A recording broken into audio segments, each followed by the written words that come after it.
Good evening, everybody, and welcome to Ops Online. I am so excited to see you today, and I am excited to feel all of your shining faces coming at me through your screen to mine. My name is Hannah Rice, and I am an associate artist with the Original Practice Shakespeare Festival, or OpsFest. We would like to start this evening by asking that you join us in acknowledging the land that we occupy and that from which we work. We recognize that we have benefited from this stolen land, which has been cultivated with stolen labor. Oregon and Southwest Washington are the historical lands of at least 10 tribes who made their homes in traditional village sites along the Columbia River and throughout both of these states. Many tribes also traveled and traded throughout Oregon and Washington and the plentiful natural resources of this area. So as we move forward with our show tonight, we ask that you recognize these original peoples and those upon whose backs our present home was built. Thank you. As some of you may know, we normally perform outside in parks all over Portland, Oregon, but some shows this season are online, with all of our actors working remotely from their homes. This is particularly exciting. For example, today, I know that we have at least 4 states represented just among our cast, including Nevada, Alaska, Oregon, and Washington. And there might even be more that I'm not remembering right now. Today's show is Henry IV, Part 2. This is a direct continuation of our performance of Henry IV, Part 1 yesterday evening, and wherever possible, we will be performing in the exact same roles as we did yesterday. Now, there are some exceptions to this. I am not your prompter this evening, and some people may or may not have fallen in battle yesterday, but all of our characters who are living on in this Henriade are being played by the same people throughout this weekend. So my slick little mustache may have given you a clue that we do things a little bit differently around here, but I would love to take a moment to highlight what it is that makes Ops so special. So what makes Ops different from other theaters? Well, first and foremost, we don't rehearse together, just like in Shakespeare's time. In fact, we don't really rehearse at all. Rehearsal hadn't been invented yet. Back then, theater companies didn't have the money or the time or the paper to handwrite an entire script for every single role. So our actors use scrolls to help them keep all these plays in their heads and keep all of their lines close at hand. This is actually, for those of you who like etymology, where the word role, R-O-L-E, came from, is these scrolls. Didn't know you were going to learn something today. Our actors use these scrolls to keep all of these plays straight. And I also don't want to disparage all of my lovely actor friends, but back in Shakespeare's day, due to the lack of copyright law, there was a distinct risk that a sneaky performer may take the entire dang script of like Hamlet to the theater down the lane and offer it up as their own work, or offer it up on the condition that they got to play Hamlet. Bad look, not allowed. Our actors are only allowed to see their own cues and lines, and that's how they did it in Shakespeare's day. So that's how we do it too. We do practice our skills, so our memorization, vocal work, text analysis, kind of like a sports team, but the same way that a sports team can't rehearse a game as much as maybe we wish the Blazers could have rehearsed over the last couple of weeks, we don't rehearse the play. We do practice our fights, our songs, and our dances to keep us looking stylish and staying safe, but that is it. That is how Shakespeare did it. That is how we are going to do it. We take this very seriously. Finally, we encourage all of you to get involved in the action happening on stage.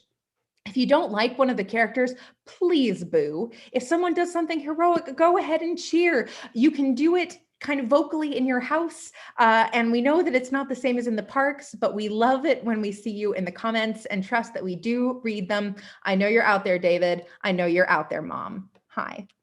Now, here's an important bit. All of our shows, whether in the parks or here online, are free to attend because we think Shakespeare should be accessible to everyone. Period. End of sentence. We are very grateful for all of our lovely sponsors, including our season sponsor, Ronnie Lacroute, the Starseed Foundation, the Oregon Community Foundation, the Regional Arts and Culture Council, Advanced Gender Equity in the Arts, the Kinsman Foundation, and of course, the many amazing audience members who put their ducats in our buckets. You can see our full list of sponsors and donors in the program that we posted before this show went live on Facebook. We are so grateful to every single person and all of those donations for helping make this show real and all of our shows happen for everybody.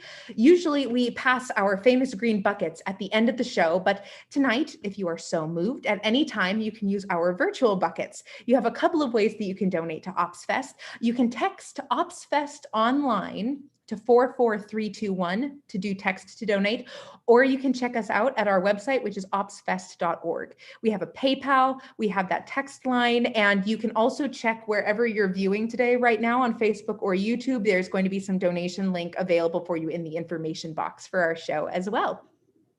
So we've been live for like 5 minutes and things are already a little bit weird. How do we take all of this mayhem and keep it from going totally out of control? That's a really good question.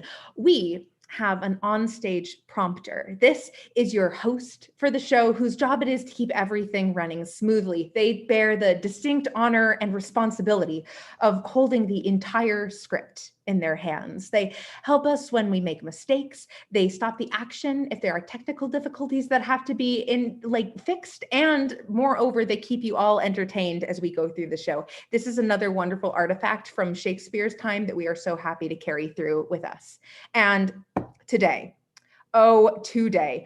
you, friends, do not have just a prompter. You have our head prompter, the prompter of prompters, the Uber prompter, if you will. She is a legend. She is a joy. She is none other than Lauren Saville Allard.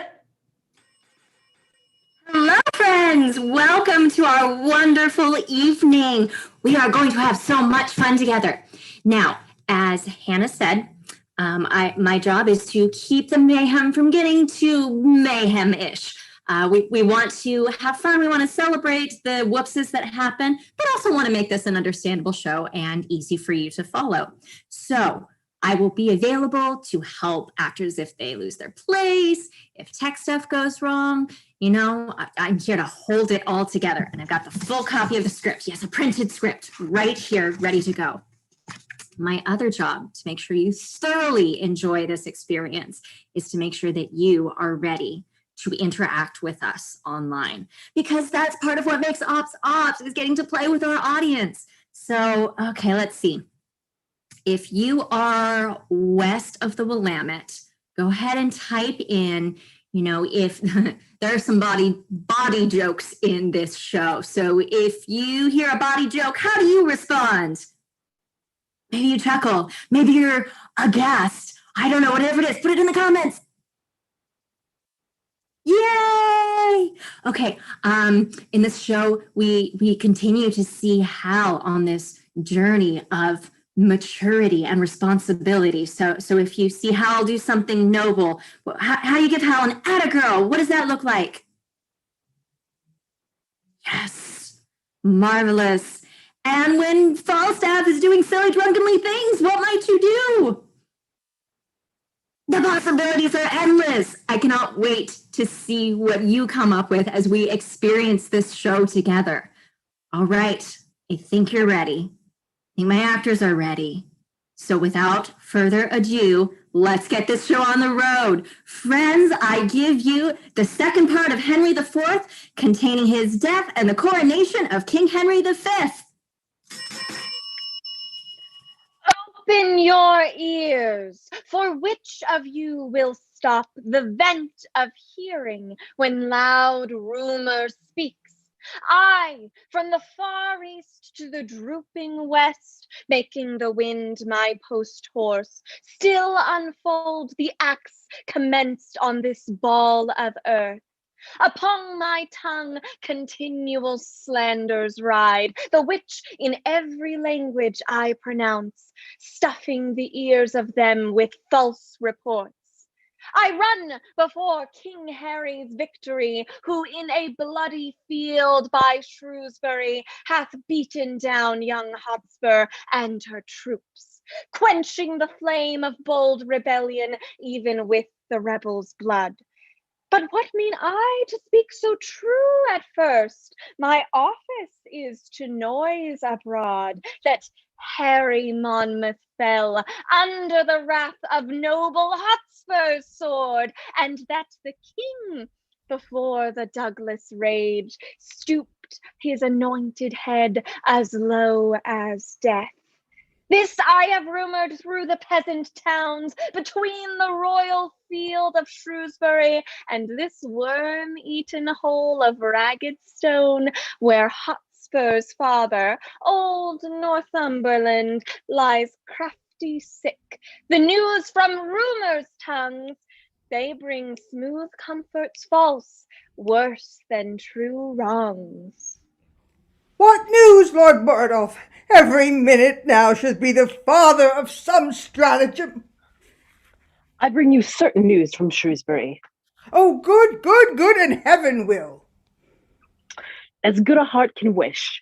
The king is almost wounded to the death, and in the fortune of my lord, your child, Prince Harry, slain outright in both the blunts, killed by the hand of Douglas. Young Prince John and Westmoreland and Stafford pled the field, and Henry Monmouth's brawn, the hulk Sir John, is prisoner to your child. Oh, such a day. So saw you the field? Came you from Shrewsbury? I spake with one, my lord, that came from thence, a gentleman well-bred and of good name, that freely rendered me these news for true. Oh, well, here comes the noble Mowbray, whom I sent on Tuesday last to listen after news. My lord, I overwrought him on the way, and he is furnished with no certainties, more than he haply may retail from me. Oh, now, Mowbray, what good tidings come from you? A gentleman, almost forespent with speed, stopped by me to breathe his bloodied horse. He told me that the rebellion had ill luck, and that young Harry Percy's spur was cold. Said he young Harry Percy's spur was cold? A hot spur? Cold spur? That rebellion had met ill luck? My lord, I'll tell you what. If my young lord, your child, have not the day, upon mine honor, for a silken point, I'll give my barony. Never talk of it. Oh, why should the gentleman that rode by, Mowbray, give then such instances of loss? Who he? He was some healing fellow that had stolen that horse he rode on. Look, here comes more news. Oh, say, Hastings, this thou come from Shrewsbury? I ran from Shrewsbury, my noble lord, where hateful death put on his ugliest mask to fright our party. Oh, how doth my child and sister? Thou tremblest, and the whiteness in thy cheek is apter than thy tongue to tell thy errand. Douglas is living, and your sister yet. For my lord, your child. Why, she is dead. See what a ready tongue suspicion hath.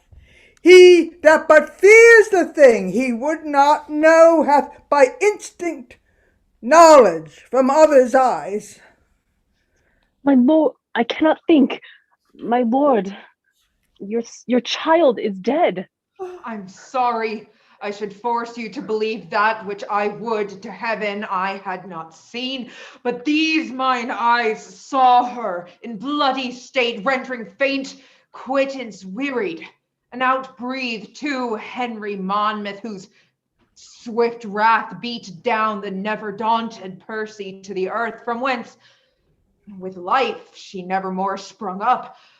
Then was the noble Worcester too soon ta'en prisoner, and that furious Scot, the bloody Douglas, whose well-laboring sword had 3 times slain the appearance of the king, stumbling in fear was took. The sum of all is that the king hath won, and hath sent out a speedy power to encounter you, my lord, under the contact of young Lancaster and Westmoreland. This is the news at full. For this I shall have time enough to mourn. In poison there is physic. In this news, having been well, that would have made me sick. Being sick hath in some measure made me well. Now, bind my brows with iron, and approach the ragged hour that time and spite dare bring to frown upon the enraged Northumberland. Let heaven kiss earth! Now let not nature's hand keep the wild flood confined. Let order die, and let the world no longer be a stage to feed contention in a lingering act. But let one spirit of the firstborn Cain reign in all bosoms, that each heart being set on bloody courses, the rude scene may end, and darkness be the barrier of the dead. 'Tis more than time, and my most noble lord, I hear for certain, and do speak the truth. The gentle Archbishop of York is up with well-appointed part. He is a man who with double surety finds his followers. Oh, I knew of this before. But, to speak truth, this present grief hath wiped it from my mind. Go in with me, and counsel every man the aptest way for safety and revenge. Get posts and letters, and make friends with speed. Never so few, nor never yet more need. Ah, Sarah! Ha! You giant! What says the doctor to my water? He said, sir, the water itself was good, healthy water, but for the part that owed it, he might have more diseases than he knew for. Oh, men of all sorts take a pride to gird at me. The brain of this foolish, compounded clay man is not able to invent anything that tends to laughter more than I invent or is invented on me. I am not only witty in myself, oh, but the cause that wit is in other men. If the prince put thee in to my service for any other reason than to set me off, well, then I have no judgment. The juvenile. I'm really curious about this. Yeah. Paige, how did you get to be in Falstaff's service? You're not the typical young page boy that we see. How did this go about? I started working for him when I was like in high school. I was a little kid, and just the nickname stuck.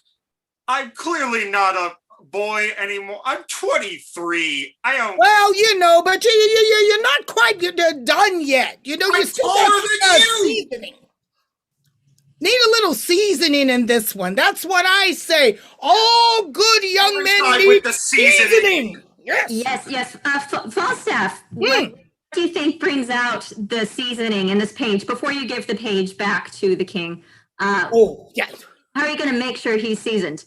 Well, you see, I'm glad you asked that question. Because to take a young man, to take a boy, and to truly season him into being a man, well, see, the first thing you have to do is make sure you help him find where that pepper is. You see, you gotta get the pepper going in him. You see, that's what young men need. They need that pepper. You know what I'm saying? Pepper. Got it. Yes. Audience, now you know. You know. Yes. Here's the answer. Good season, good pepper. You see, already his face is redder than it was when we started this. That is rage. Pepper does that. All right, Falstaff, the juvenile.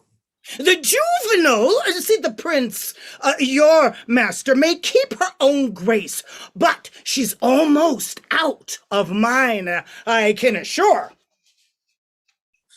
Sir, here comes the nobleman that committed the prince for striking him about Bardolph. Oh, wait close. I will not see him.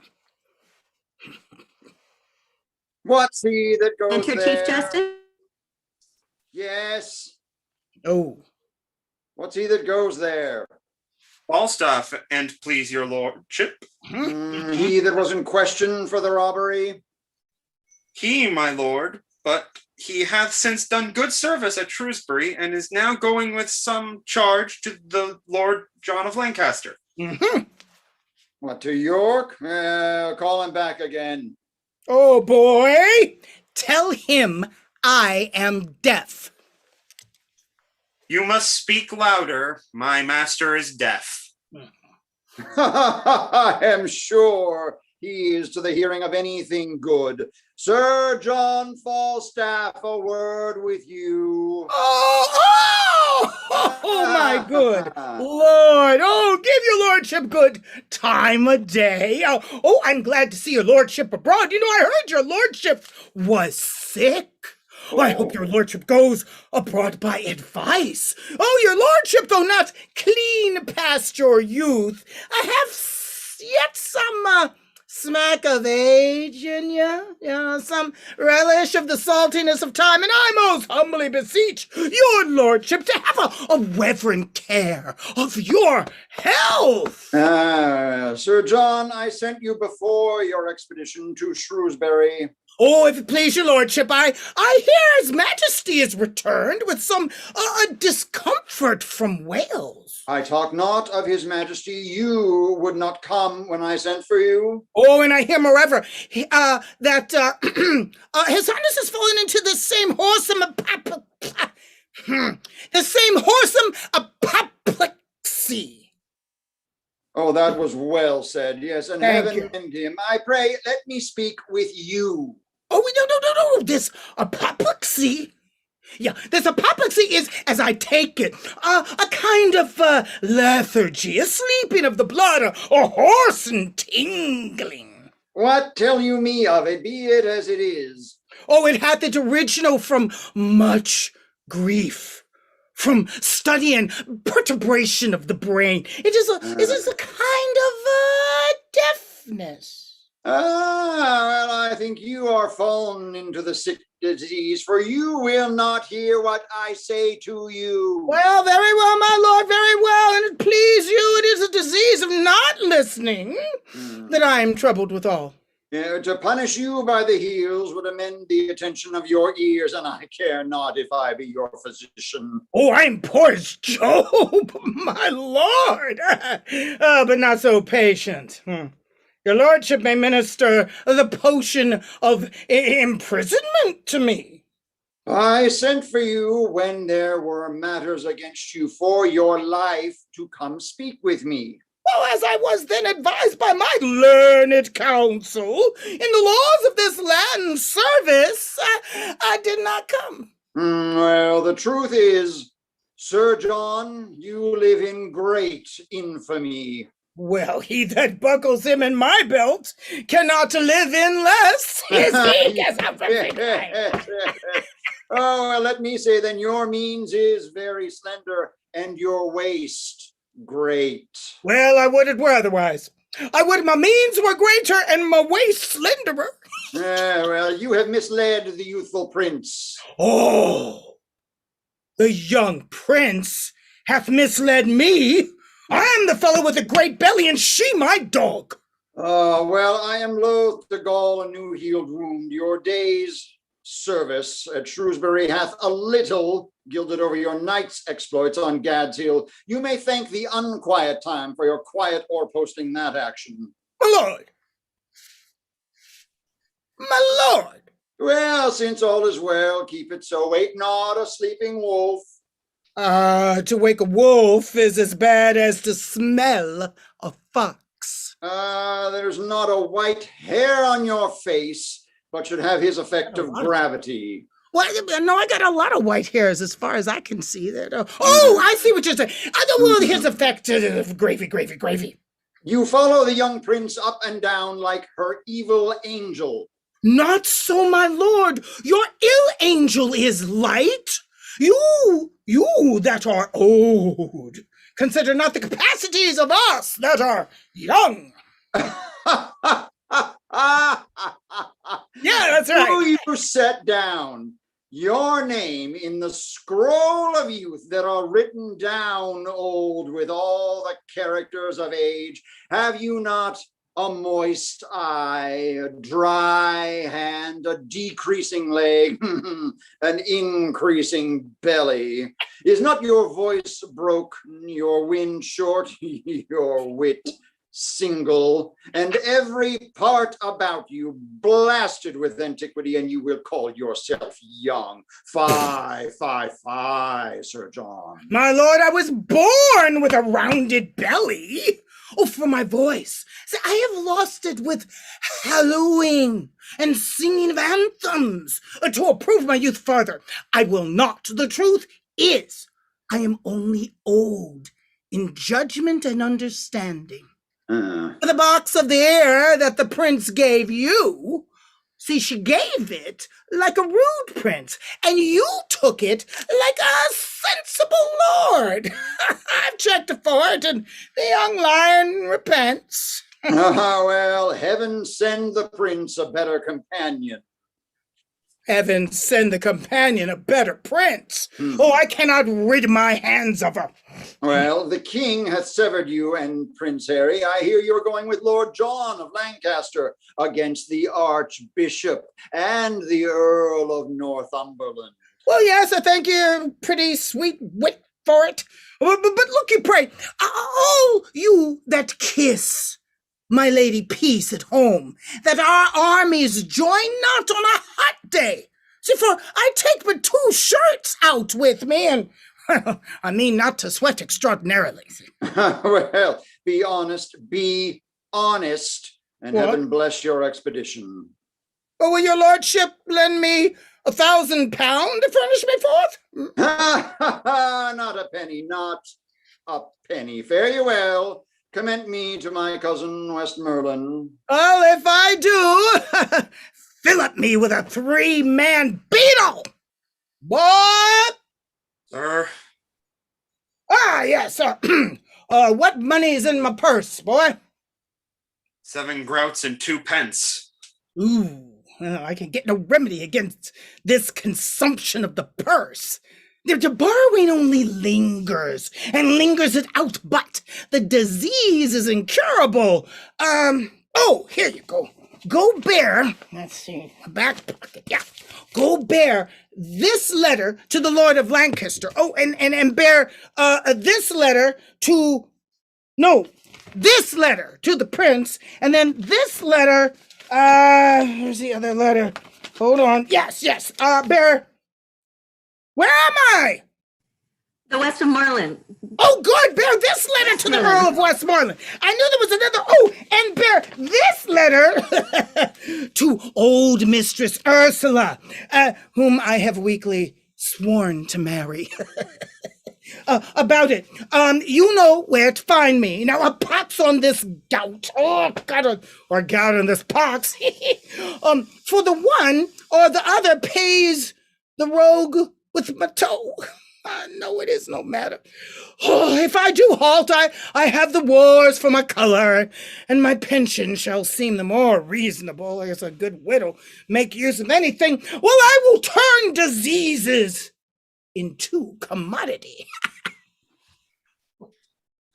Thus have you heard our causes and know our means. And my most noble friends, I pray you all speak plainly your opinions of our hopes. And first, Lord Marshal, what say you to it? I will allow the occasion of our arms, but gladly would be better satisfied how, in our means, we should advance ourselves to look with forehead bold and big enough to upon the power and puissance of the king. Our present muster grows upon the file to 25,000 men of choice, and our supplies live largely in the hope of great Northumberland, whose bosom burns with an incensed fire of injuries. The question then, Lord Hastings, standeth thus, whether our present 25,000 may hold up head without Northumberland. With him we may. Ay, Mary, there's the point, but if without him we be thought to feeble, my judgment we should not step too far till we had his assistance by the hand. 'Tis very true, Lord Bardolph, for indeed it was young Hotspur's case at Shrewsbury. It was, my lord. who aligned himself with hope, eating the air on promise of supply. And so with great imagination, proper to madmen, led his powers to death, and winking leapt into destruction. But by your leave, it never yet did hurt to lay down likelihoods and forms of hope.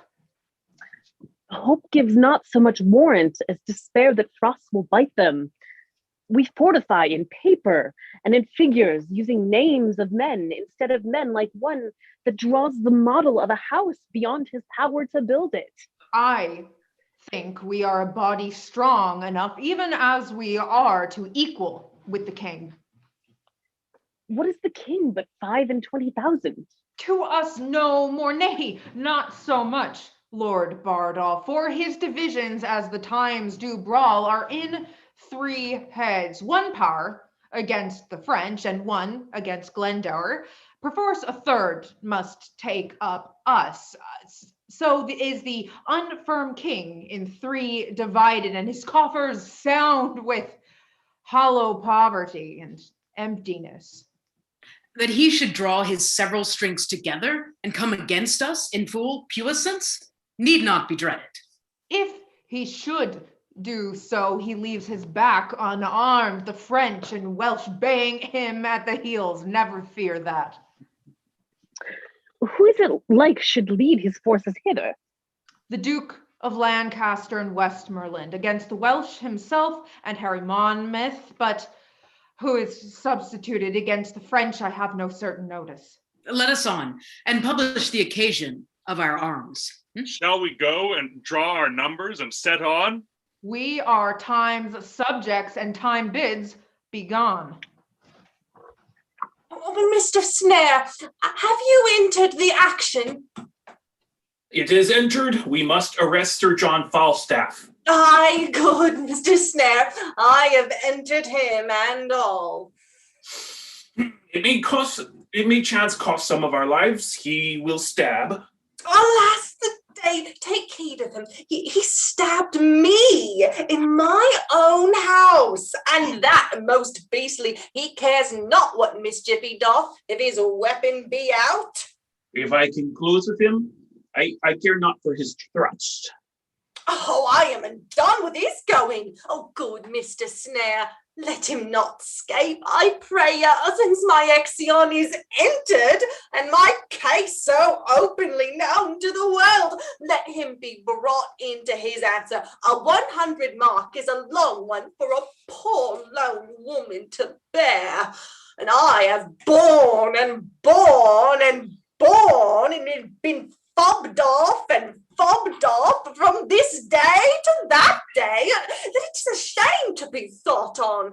There is no honesty in such dealing, unless a woman should be made an ass and a beast to bear every knave's wrong. Oh, yonder he comes, and that errant Malmsey knows Bardolph with him. Do your office, Mr. Snare. Do me your office. Oh, how now? Whose mare's dead? What's the matter? Sir John, I arrest you at the suit of Mistress Quickly. What? Get away, varlet! Draw, Bardolph! Just a minute. Give me a second. I'll get it out of here. Cut me off at the villain's head! Throw the queen in the channel! I'll throw thee in the channel! I'll throw thee there! Wilt thou, thou bastardly rogue? Murder!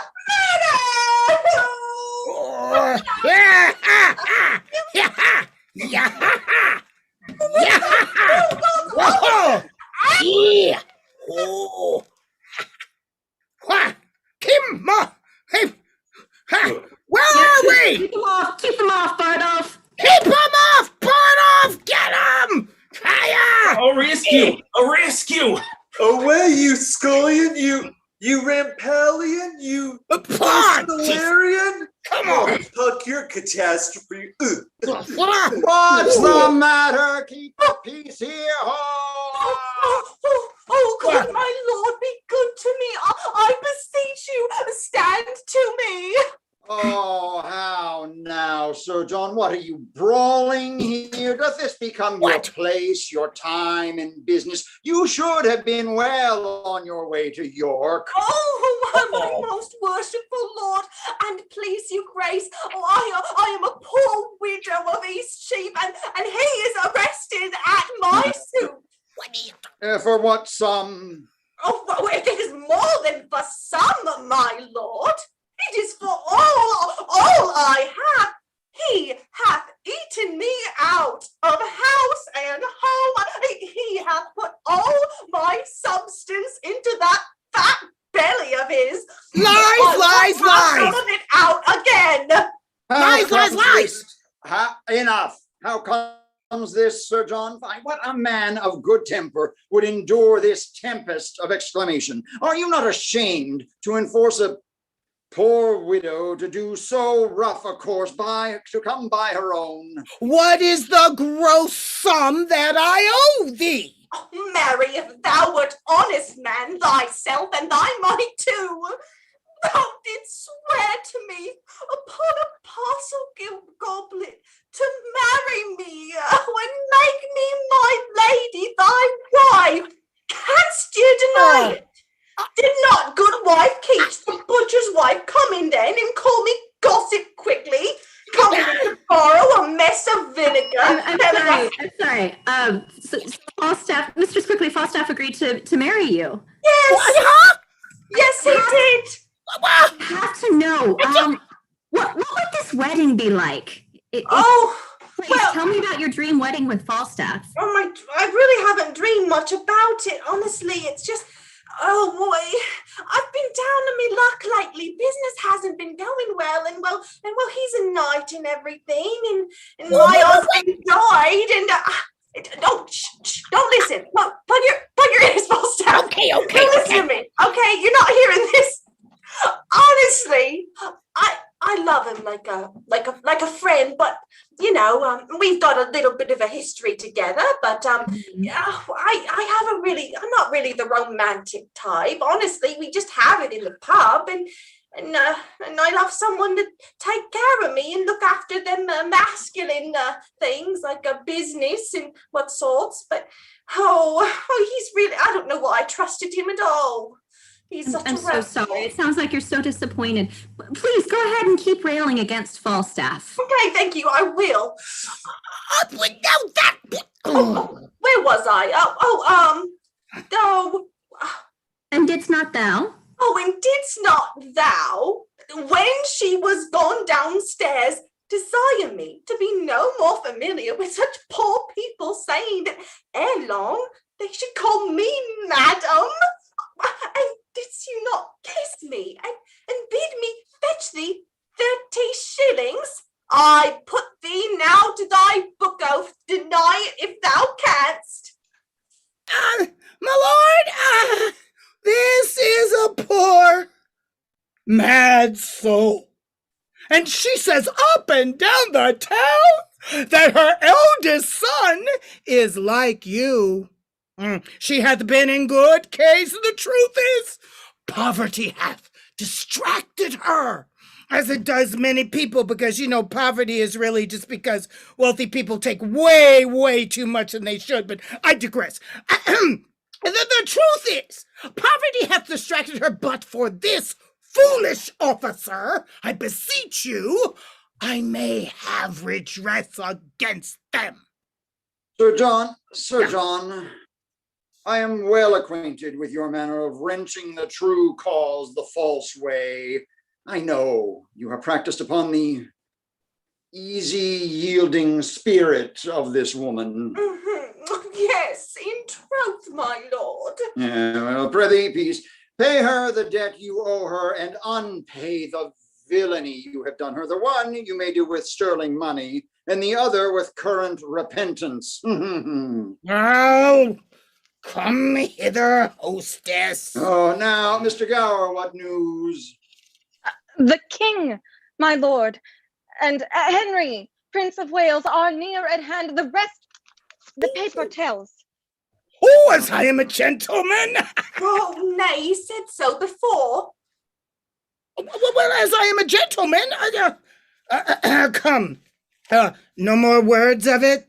By this heavenly ground I tread on, I must be fain to pawn both my plate and the tapestry of my dining chambers. Oh, come! If it were not for thy humours, there is not a better wench in England.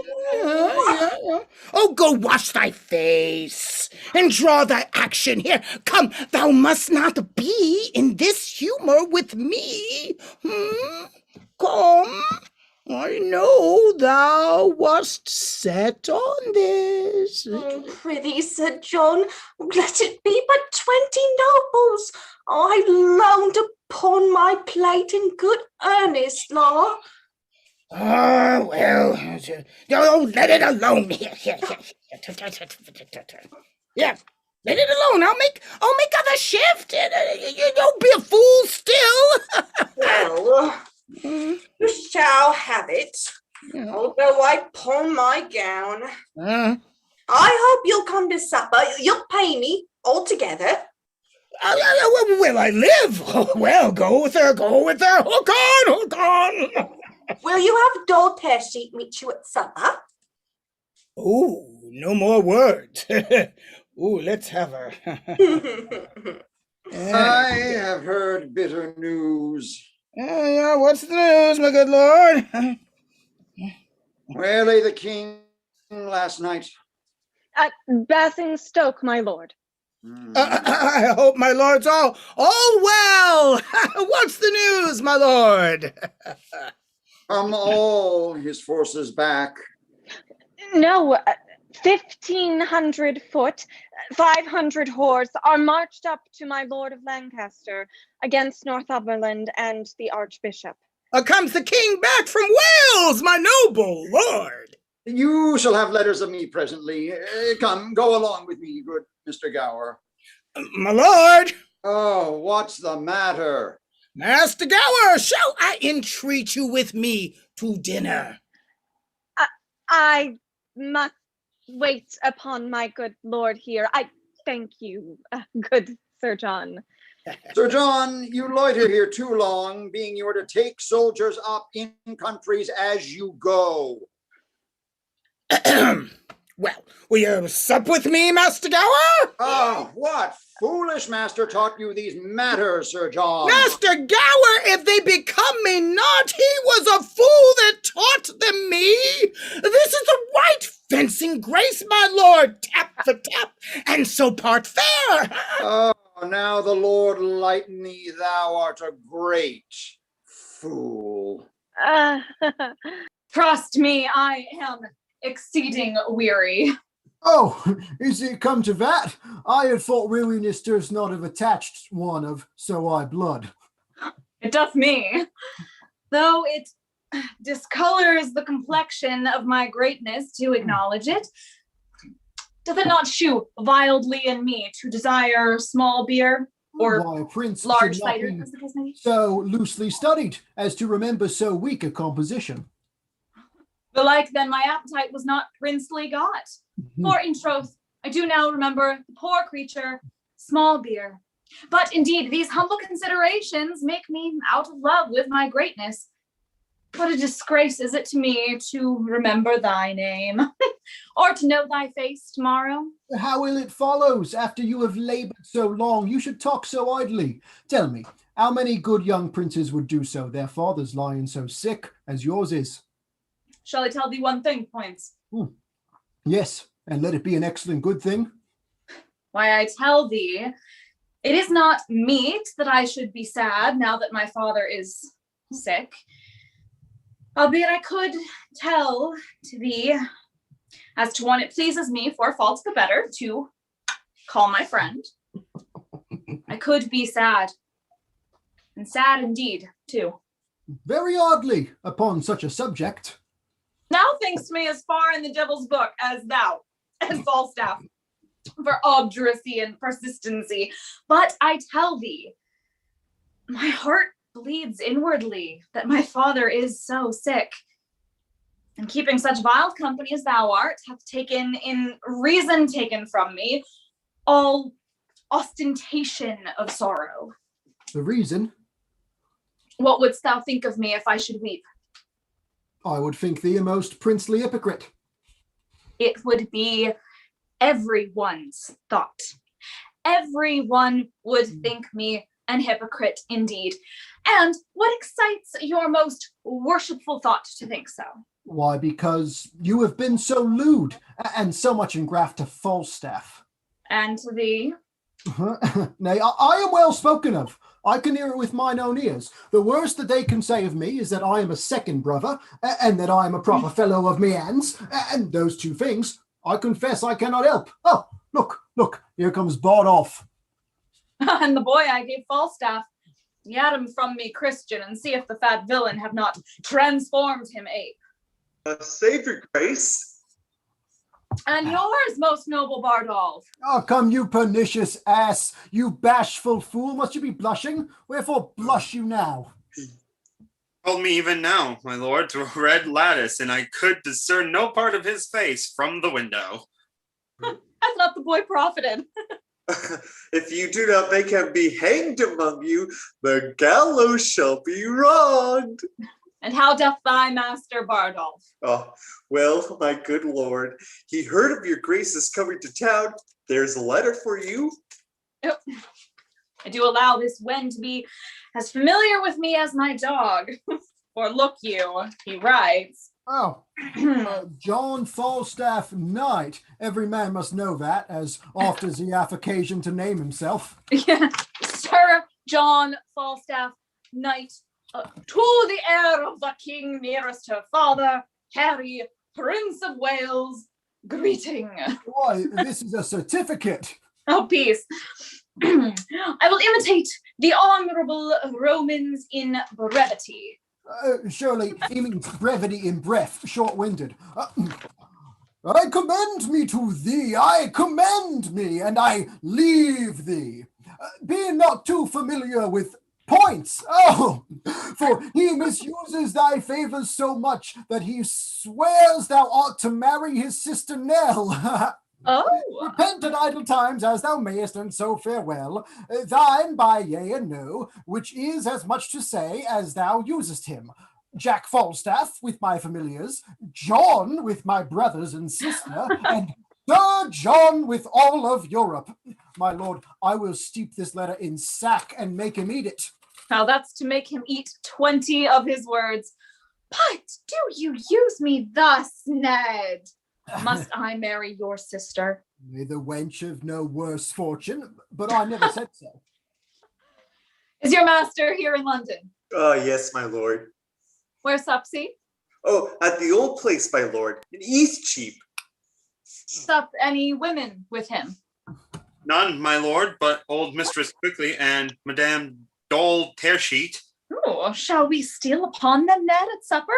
I am your shadow, my lord. I'll follow you. Sarah, you boy and Bardolph. No word to your master that I am yet in town. There's for your silence. Oh, I have no tongue, sir. A Hamilton. And for mine, sir, I will govern it. How might we see Falstaff bestow himself tonight in his true colors, and not ourselves be seen? Put on 2 leather jerkins and aprons, and wait upon him at his table like drawers. Ah, from a prince to a prentice.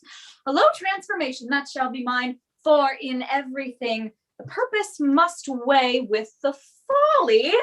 Follow me, Ned. What? I prithee, wife, loving wife and gentle daughter, give an even way unto my rough affairs. No, I have given over. I will speak no more. Do what you will. Your wisdom be your guide. Oh, alas, sweet wife, my honor is at pawn, and but my going, nothing can redeem it. Oh, yet, for heaven's sake, go not to these wars. The time was, Father, when you broke your word, when you were more endeared to it than now, when your own Percy, when my dear heart, dear Harry, threw many a northward look to see her father, bring up his powers. But she did long in vain. Who then persuaded you to stay at home? There were 2 honors lost, yours and your child's. For yours, may heavenly glory brighten it. For hers, it stuck upon her as the sun in the gray vault of heaven. And by her light did all the chivalry of England move to do brave acts. She was indeed the glass wherein the noble youth did dress themselves. She had no legs that practiced not her gait. She was the mark, the glass, copy, and book that fashioned others. And her, oh, wondrous her, oh, miracle of all. She did you leave, second to none, unseconded by you, to look upon the hideous god of war in disadvantage, to abide a field where nothing but the sound of Hotspur's name did seem defensible. So you left her. Never, oh, never do her ghost the wrong to hold your honor more precise and nice with others than with her. Let them alone. The marshal and the archbishop are strong. Had my Harry had but half their numbers, today might I, hanging on a Hotspur's neck, have talked of Monmouth's grave. Beshrew your heart.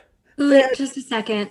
Lady Percy, you've had a pretty significant loss. How are you doing?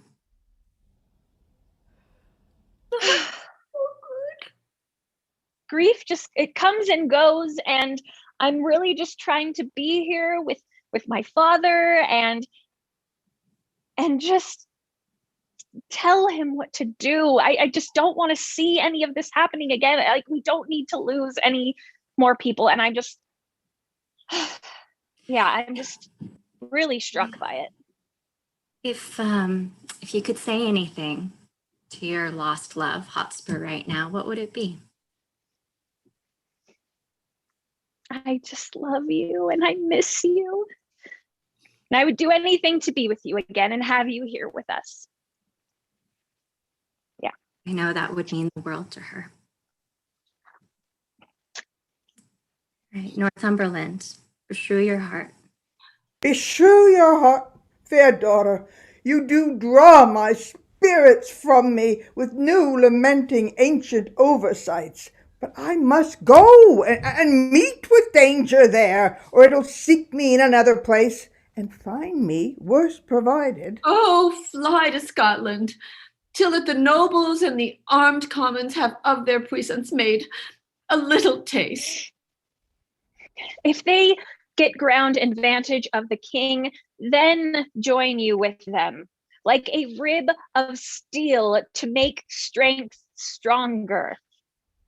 But for all our loves, first let them try themselves. So did your child. She was so suffered. So came I, a widow. Fain would I go to meet the archbishop, but many thousand reasons hold me back. I will resolve for Scotland. There am I, till time and vintage crave my company. What hast thou brought here? Applejohns?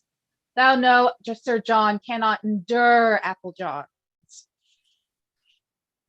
Thou sayest true. The prince once set a dish of Applejohns before him and told him there were 5 more Sir Johns, and put off his hat, said, I will now take my leave of these 6 dry, round, old, withered knights.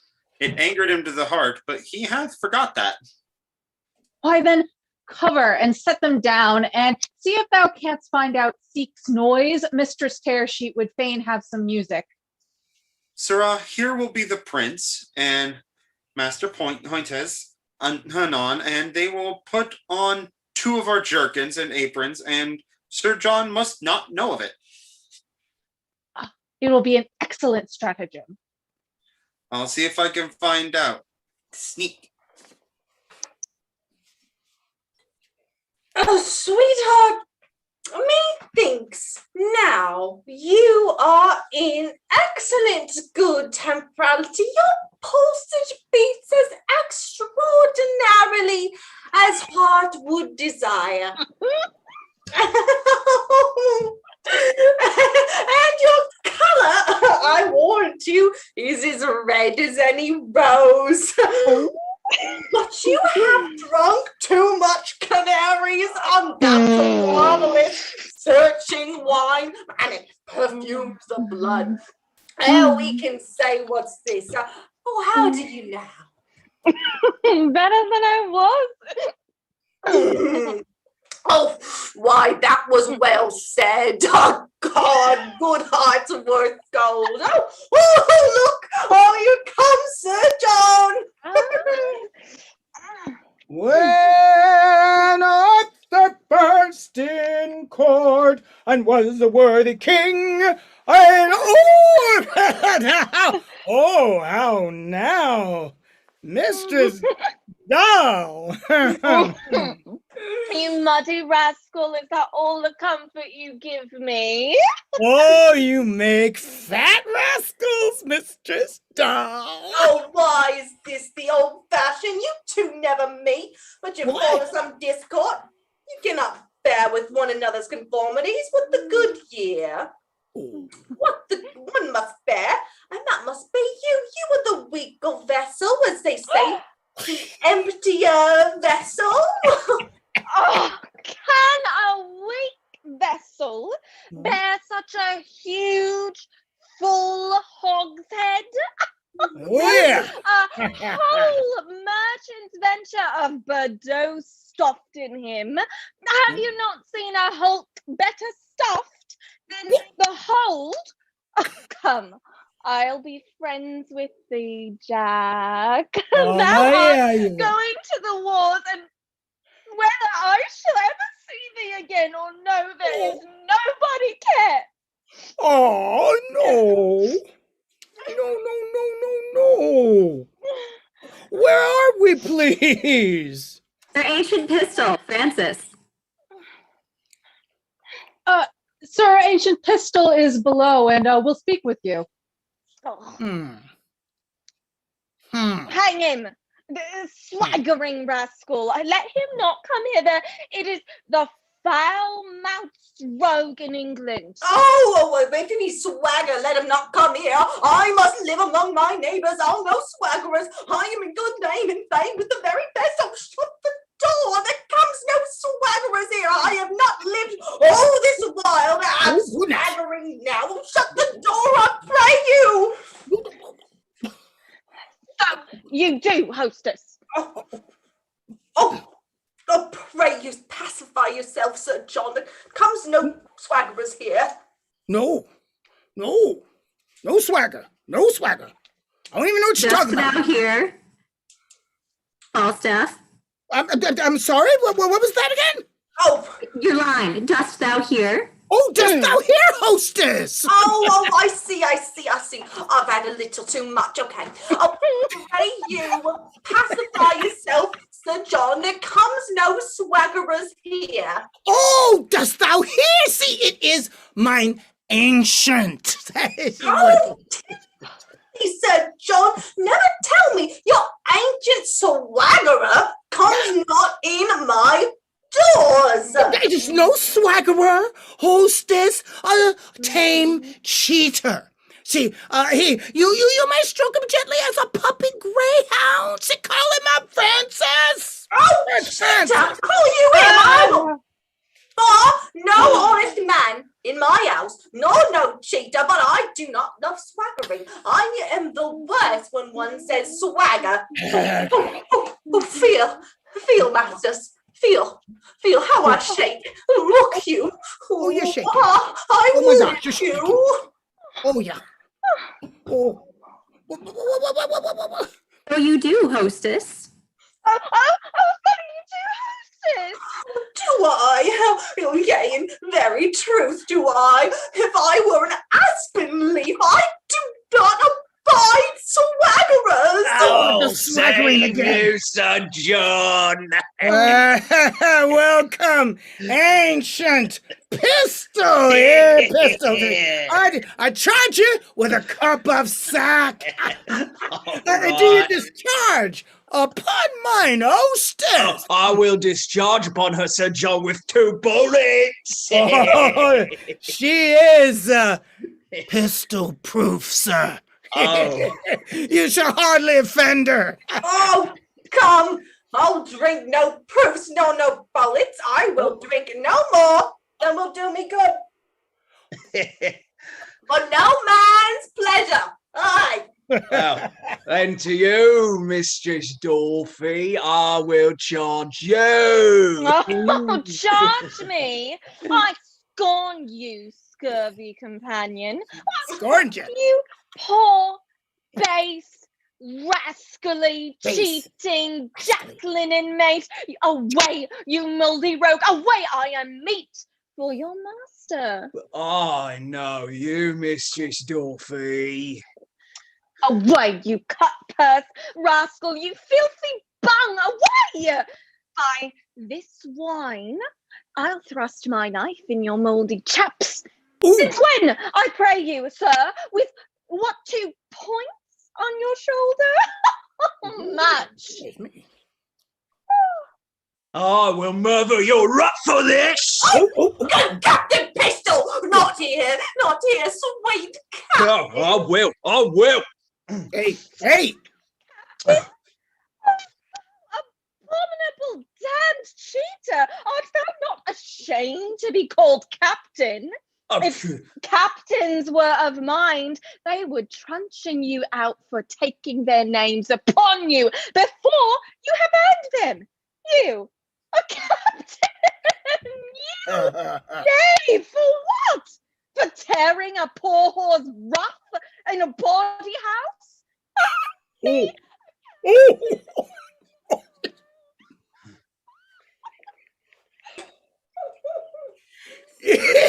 Well, I'm too drunk to remember. Some captain. No. Oh no, I can't hear. I can't hear the phone either. Bardolph, pray thee go down. Oh, I was distracted by the body house and I was remembering my song. Pray thee go down, good ancient. Oh no. Oh, hark ye hither, Mistress Doll. I tell thee what, Corporal Bardolph, I could tear. I'll be revenged on her. Hey, go down. I'll see her damn first to Pluto's damn lake, to the infernal deep. Oh, my God, Captain, these are very bitter words. Oh, be good ancient. This will grow to a brawl anon. Oh, men like dogs. Oh, I pray be quiet. Thrust him downstairs. I cannot endure such a fustian rascal. Oh, wait, we're not there just yet. Oh, then feed and be fat. Come, give me some sack. Si fortune me tormente, sperato mi contente. So some Latin stuff like that. No, let the fiend give fire. Give me some sack, and sweetheart, lie thou there. Pistol. Eh? I would be quiet. I'll thrust him downstairs. I cannot endure such a fustian rascal. Well, thrust him downstairs. Quiet him down, Bardolph. Come get you downstairs. What? Shall we have incision? Shall we embrew? Here's good stuff. Post it. I thought we missed. Shall we embrew? Oh, here's good stuff, Todd. Give me my rapier, boy. Oh, Big Jack with his rapier. Oh, I prithee, Jack, do not draw. I prithee, do not draw. Hey, You will not treat women like this. Get you downstairs. Oh, no, you don't tell me how to treat women. Hey, You're come on now. You're a little you bastard. I'm just...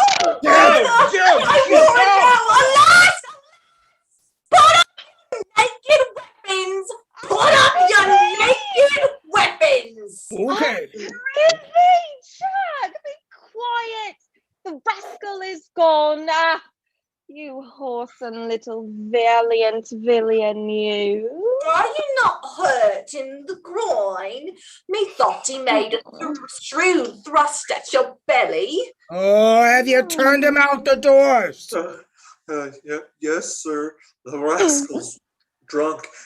You have hurt him in the shoulder. Rascal, to brave me.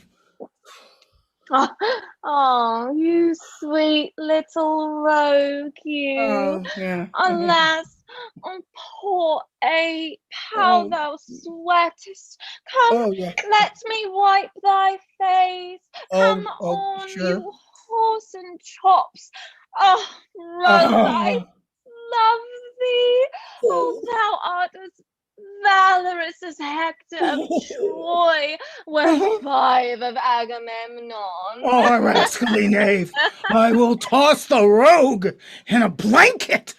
Oh, do, if thou darest for thy heart. If thou dost, I'll canvas thee between a pair of sheets.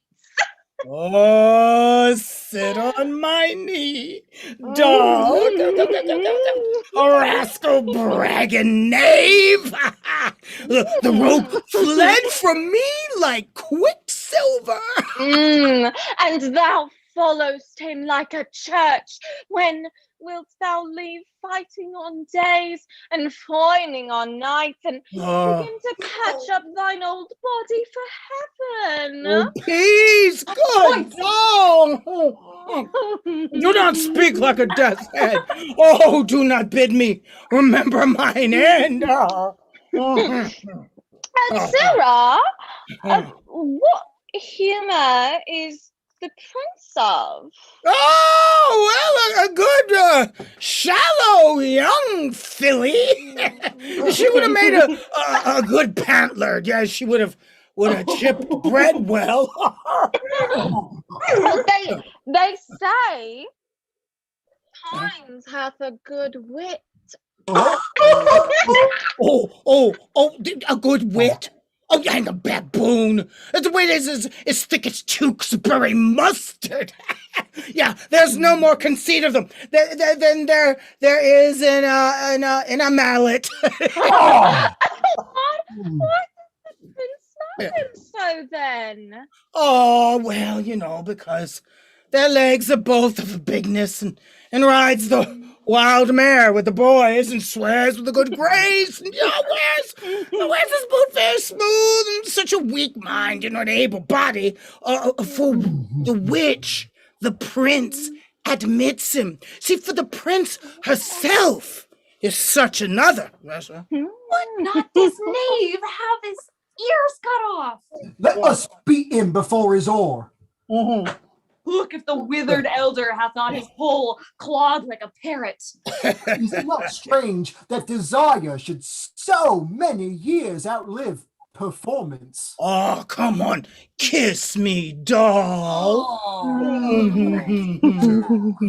Oh, my eyes. Saturn and Venus, this here in conjunction. What says the almanac to that? Thou dost give me flattering buses.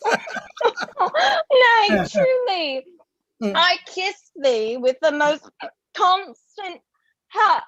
Oh, I'm old.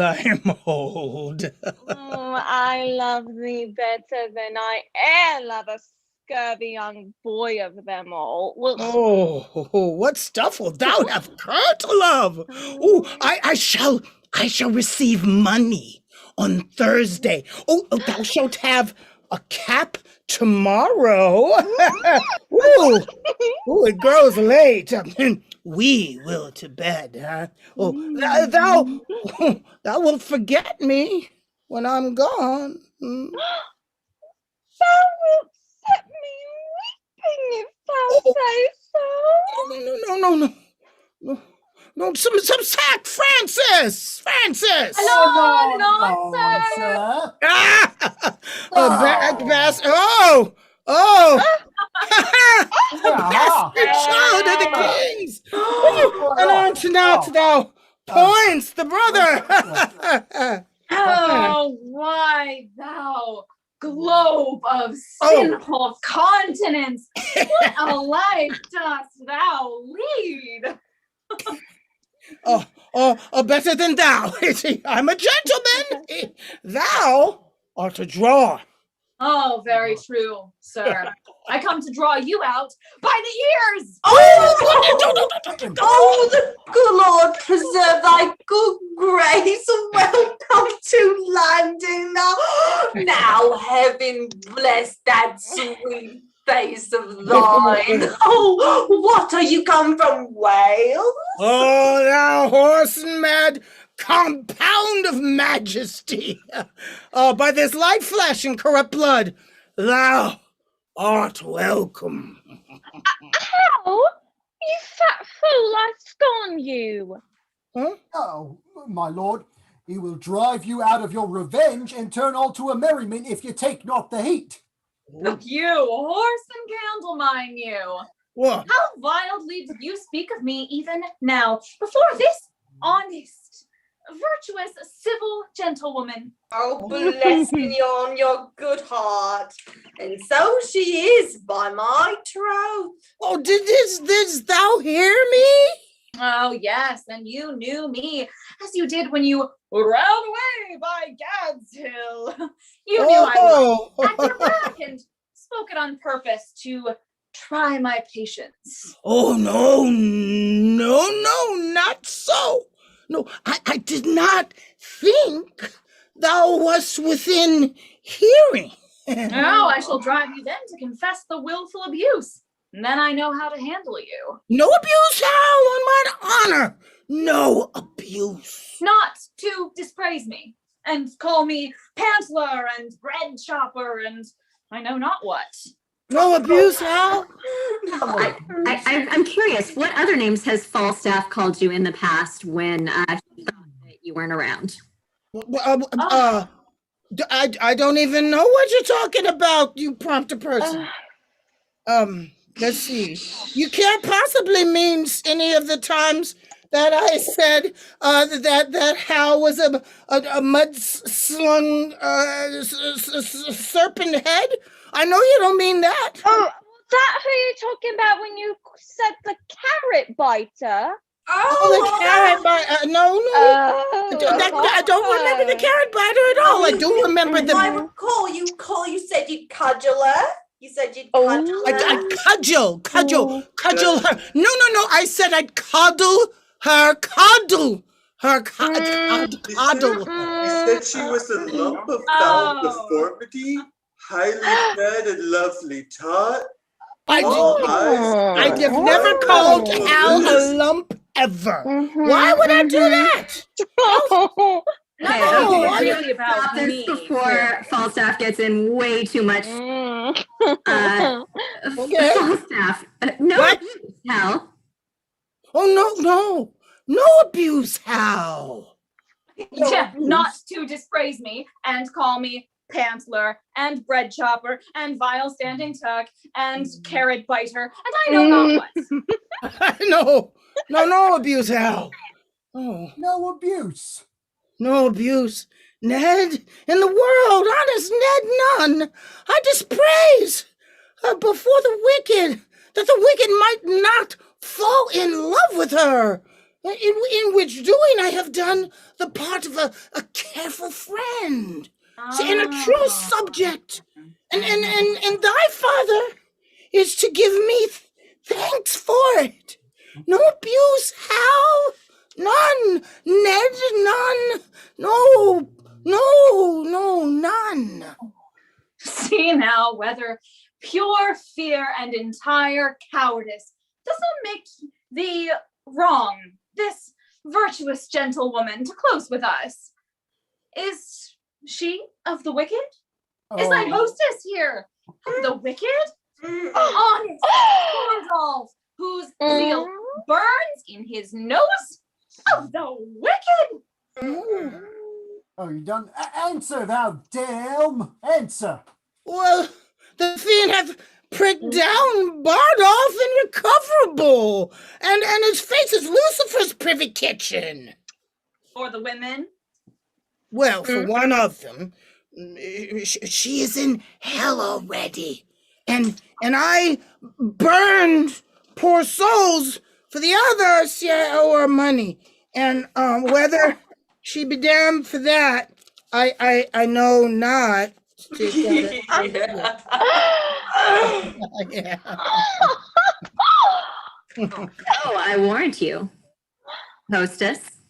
Oh no, I warrant you. Oh, look to the door there, Francis.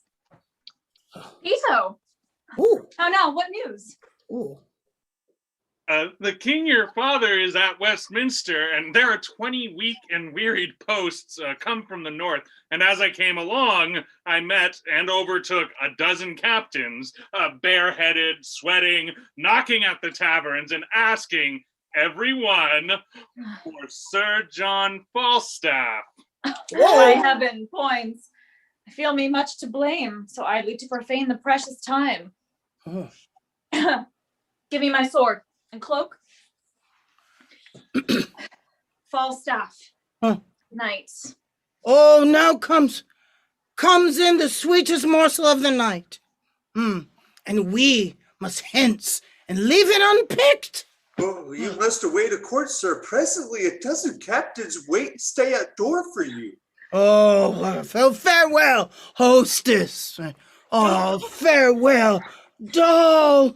Oh, you see, my good wenches, how men of merit are sought after, and the undeserver may sleep when a man of action is called on. Farewell. Mwah. Farewell. Mwah. Good wenches. My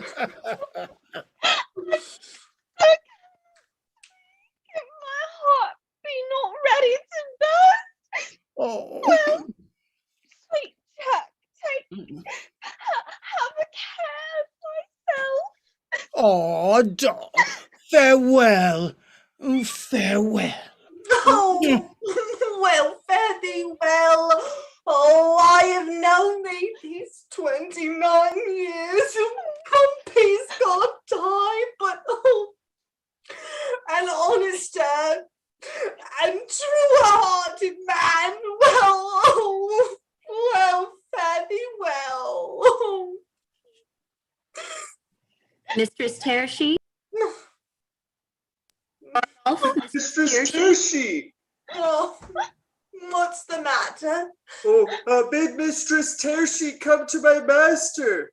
Oh, run, doll, run, doll.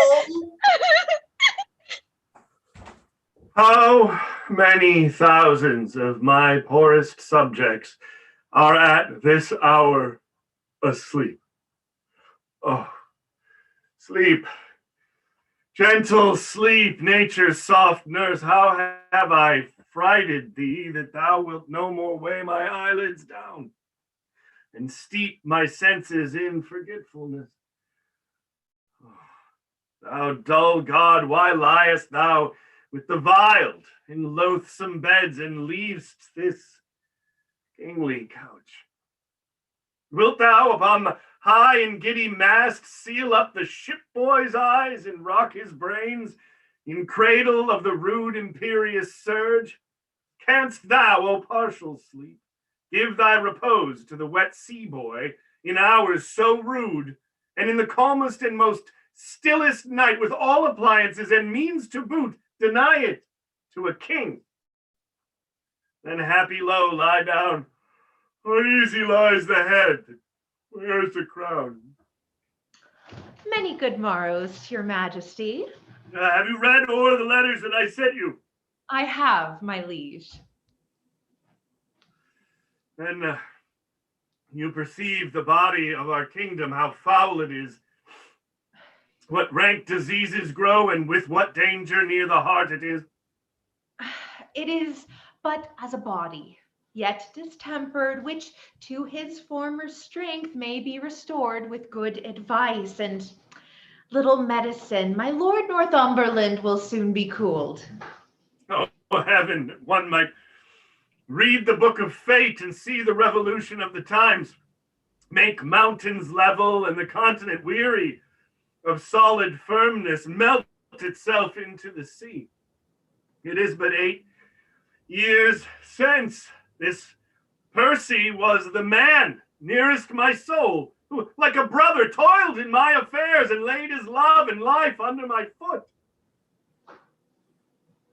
There is a history in all men's lives, figuring the nature of the time deceased, the which observed a soul may prophesy with a near aim of the main chance of things, and yet not come to life, with their seeds and weak beginnings lying entreasured. Such things become the hatch and brood of time. Are these things then necessities? Oh, then let us meet them like necessities, and on that same word, even now, cries out on us. They say the bishop and Northumberland are 50,000 strong. It cannot be. My lord, rumor doth double, like the voice and the echo, the numbers of the feared. Please it, your grace, to go to bed. Upon my life, my lord, the powers you already have sent forth shall bring this prize in very easily. To comfort you the more, I have received a certain instance that Glendower is dead. Your majesty hath been this fortnight ill, and these unseasoned hours perforce must add unto your sickness. I will take your counsel. Come on, come on, come on. Give me your hand, sir. Give me your hand, sir. An early stirrer. Good morrow, good Master Shallow. And how doth your William? He is at Oxford still, is he not? Indeed, sir, to my cost. He must then to the Inns of Court shortly, where I think they will talk of mad Shallow yet. Then was Jack Falstaff, now Sir John, a boy, and page to Thomas Mowbray, Duke of Norfolk. The Sir John that comes hither anon about soldiers? The same, Sir John, the very same. Ho, the mad days that I have spent, and to see how many of mine old acquaintance are dead. We shall all follow. Death is certain. Is old Double of your town living yet? Dead, sir. Dead. See. Here comes one of Sir John Falstaff's men, as I think. I beseech you, which is Justice Shallow? I am Robert Shallow, sir, a poor esquire of this county and one of the king's justices of the peace. What is your good pleasure with me? Oh, my captain, sir, commends him to you. Oh, he greets me well. How doth the good knight? May I ask how my lady his wife doth? Oh, sir, pardon. A soldier is better accommodated than with a wife. Oh, it is very just. Look! John. Give me your worship's good hand. Trust me, you look well and bear your years very well. Welcome, good sir. Oh, I am glad to see you well. Oh, good, Robert Shallow. Oh, fine. Oh, this is hot weather. Now, have you provided me here half a dozen? Yeah, more. Good boy. Half a dozen of sufficient men. Marry, have I, sir? Let me see him, I beseech you. Well, where's the roll? Where's the roll? Wait, where's the roll? Let me see. Let me see. Let me you. Marry. Sir Ralph Mouldy. Let them appear as I call. Let them do so. Let them do so. Let me see. Where is Mouldy? Here, if it please you. Well, what think you, Sir John. Good fellow, young, strong, and of good friends. Is thy name Moldy? Yes, if it please you. Mm-hmm. 'Tis the more time thou were to use. Most excellent. Things that are moldy, lack use, very singular. Good, well said, Sir John. Very well said. All right, then prick him. I was pricked well enough before, if you could have left me alone. You need not have pricked me. There are other men fitter to go out than I. Oh, go to, peace. Moldy, you shall go. Moldy, it is time you were spent. What? Oh, peace, fellow, peace. Stand aside. Know you where you are for the other Sir John. Let me see. Simon Shadow. Oh, I'm Mary. Let me have him to sit under. See, he's like to be a cold shoulder. Where's Shadow? A shoulder. Here, sir. Oh, okay. Shadow. Whose son art thou? My mother's son. Oh, thy mother's son. Okay, like enough, and that father's shadow. So, the son of the female is the shadow of the male. Do you like him, Sir John? Shadow will serve for summer. Prick him, for we have a number of shadows to fill up the muster book. Thomas Wart. Here, sir. Thomas Wart, was he? Oh, is thy name? Sir. Oh, yeah, is thy name Wart? Yay, sir. Yeah, thou art a very ragged Wart. Shall I prick him down, Sir John? It was superfluous, for his apparel is built upon his back, and the whole frame stands upon pins. Oh, prick him no more. You can do it, sir. You can do it. I commend you well. Francis Feeble. Here, sir. What trade art thou, Feeble? A woman's tailor, sir. Oh, shall I prick him, sir? You may. But if he had been a man's tailor, he would have pricked you. Oh, wilt thou make as many holes in the enemy's battle as thou hast done in a woman's petticoat? I will do my good will, sir. You can have no more. Well said, good woman's tailor. Oh, well said, courageous, feeble. You can pour more, boy. Thou wilt be as valiant as the wrathful dove, or most magnanimous mouse. Prick the woman's tailor well, Master Shallow. I would Wart might have gone, sir. Okay, who's next? Peter Bullcalf of the Green. Oh, yay, Mary. Let us see, Bullcalf. Here, sir. Trust me. Likely, fellow. Come, prick me, Bullcalf, till he roar again. Good, my lord captain. What? Dost thou roar before thou art pricked? Sir, I am a diseased man. Oh, what disease hast thou? A hoarse and cold, sir. A cough, sir. Oh, come. We shall go to the wars in a gown. We will have a way thy cold here all. There is 2 more called than your number. You must have but 4 here, sir. And so I pray you go in with me to dinner. Oh, come, I will go to dinner with you, but I cannot tarry to dinner. I am glad to see you in good troth, Master Shallow.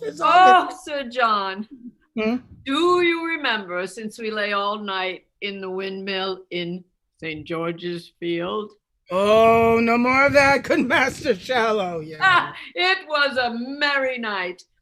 And is Jane Night work alive? Oh, she lives, Master Shallow. She never could away with me. Never, never. She would always say she could not abide Master Shallow. I could anger her to the heart. She was then a bona roba. Does she hold her own well? Oh, the Master Shallow. Oh, nay, she must be old. She cannot choose but be old, certain. She's old. Oh. Good Master Corporate Bardolph. Stand, friend. Here's 4 10 shillings in French crowns for you. And very true, sir. I had as lief be hanged, sir, as go. Go to, stand aside. I care not. Good Master Corporal Captain.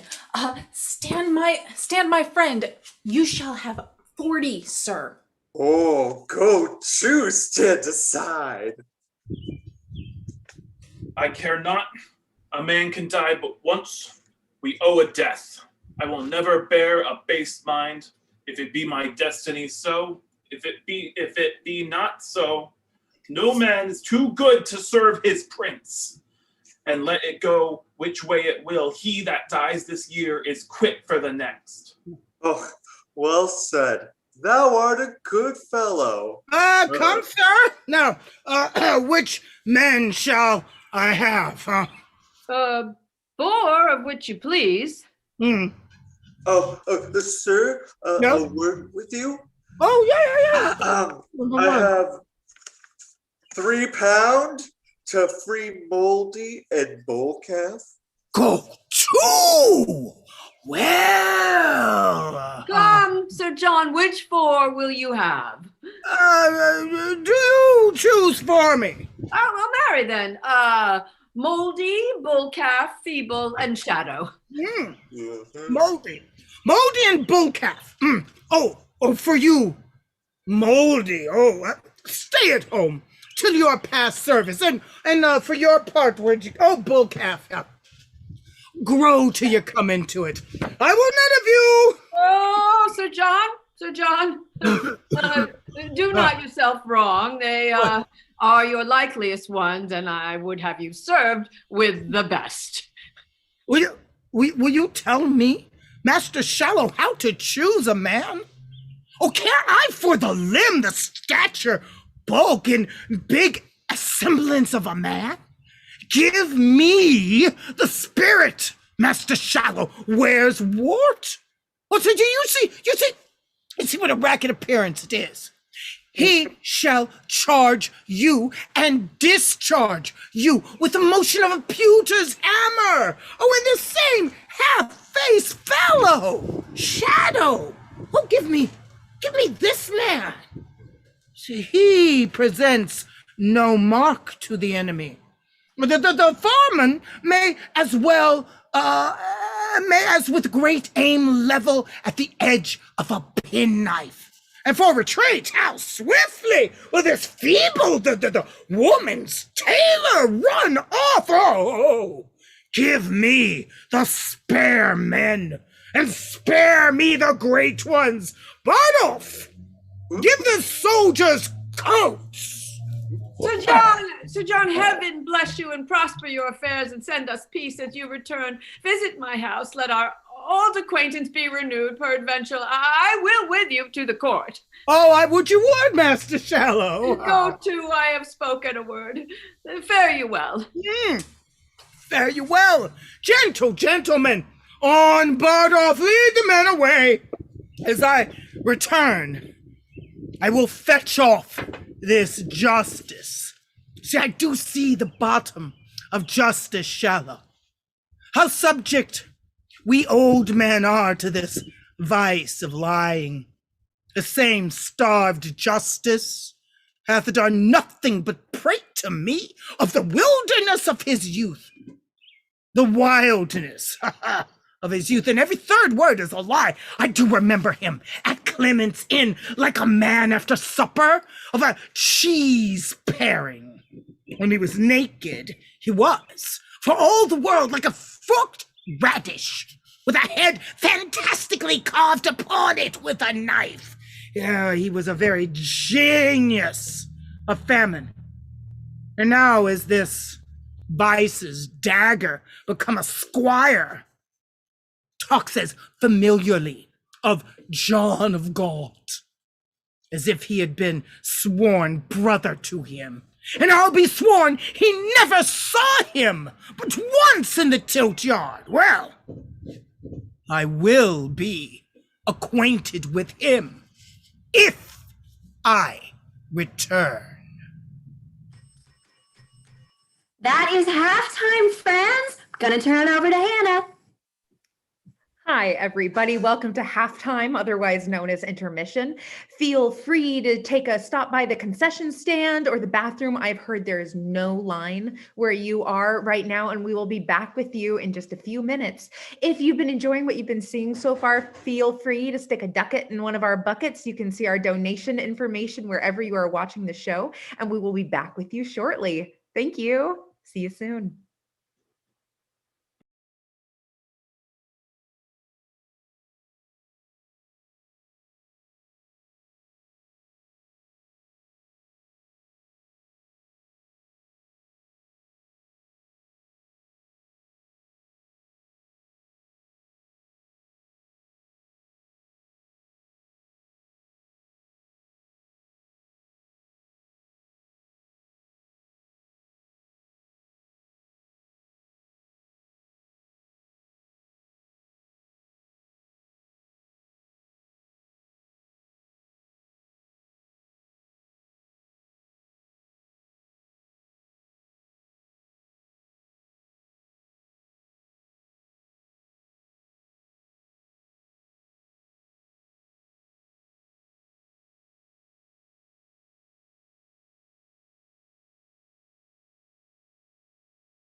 Welcome back, everyone. I hope you have gotten some wonderful refreshments.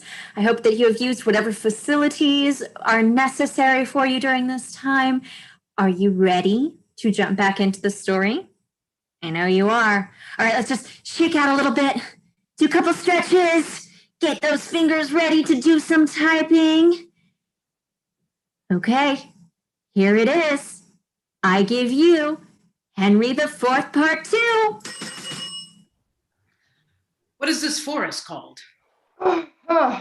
This is Galtree Forest, and please your grace.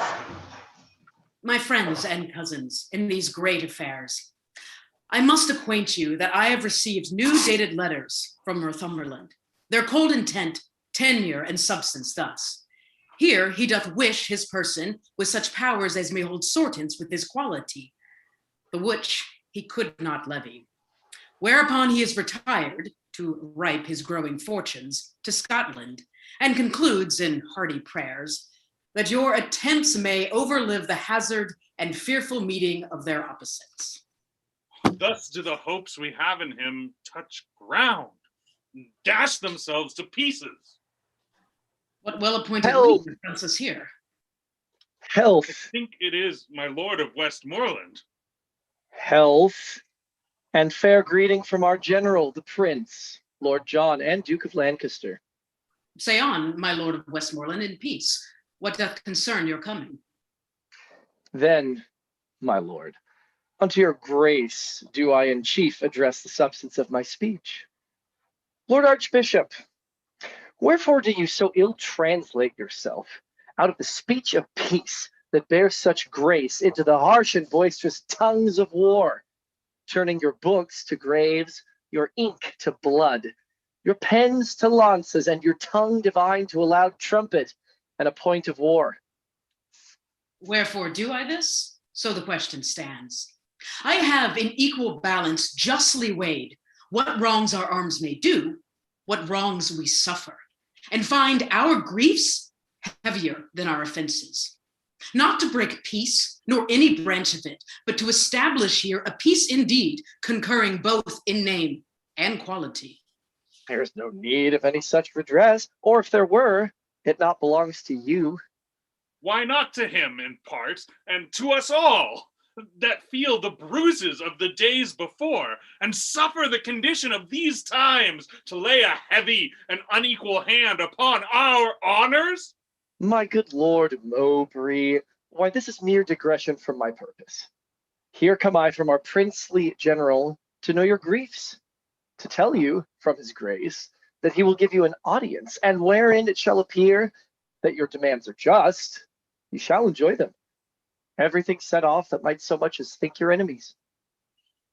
But he hath forced us to compel this offer, and it proceeds from policy, not love. Mowbray, you overween to take it so. This offer comes from mercy, for from fear. Our battle is more full of names than yours. Our men more perfect in the use of arms. Say not then our offer is compelled.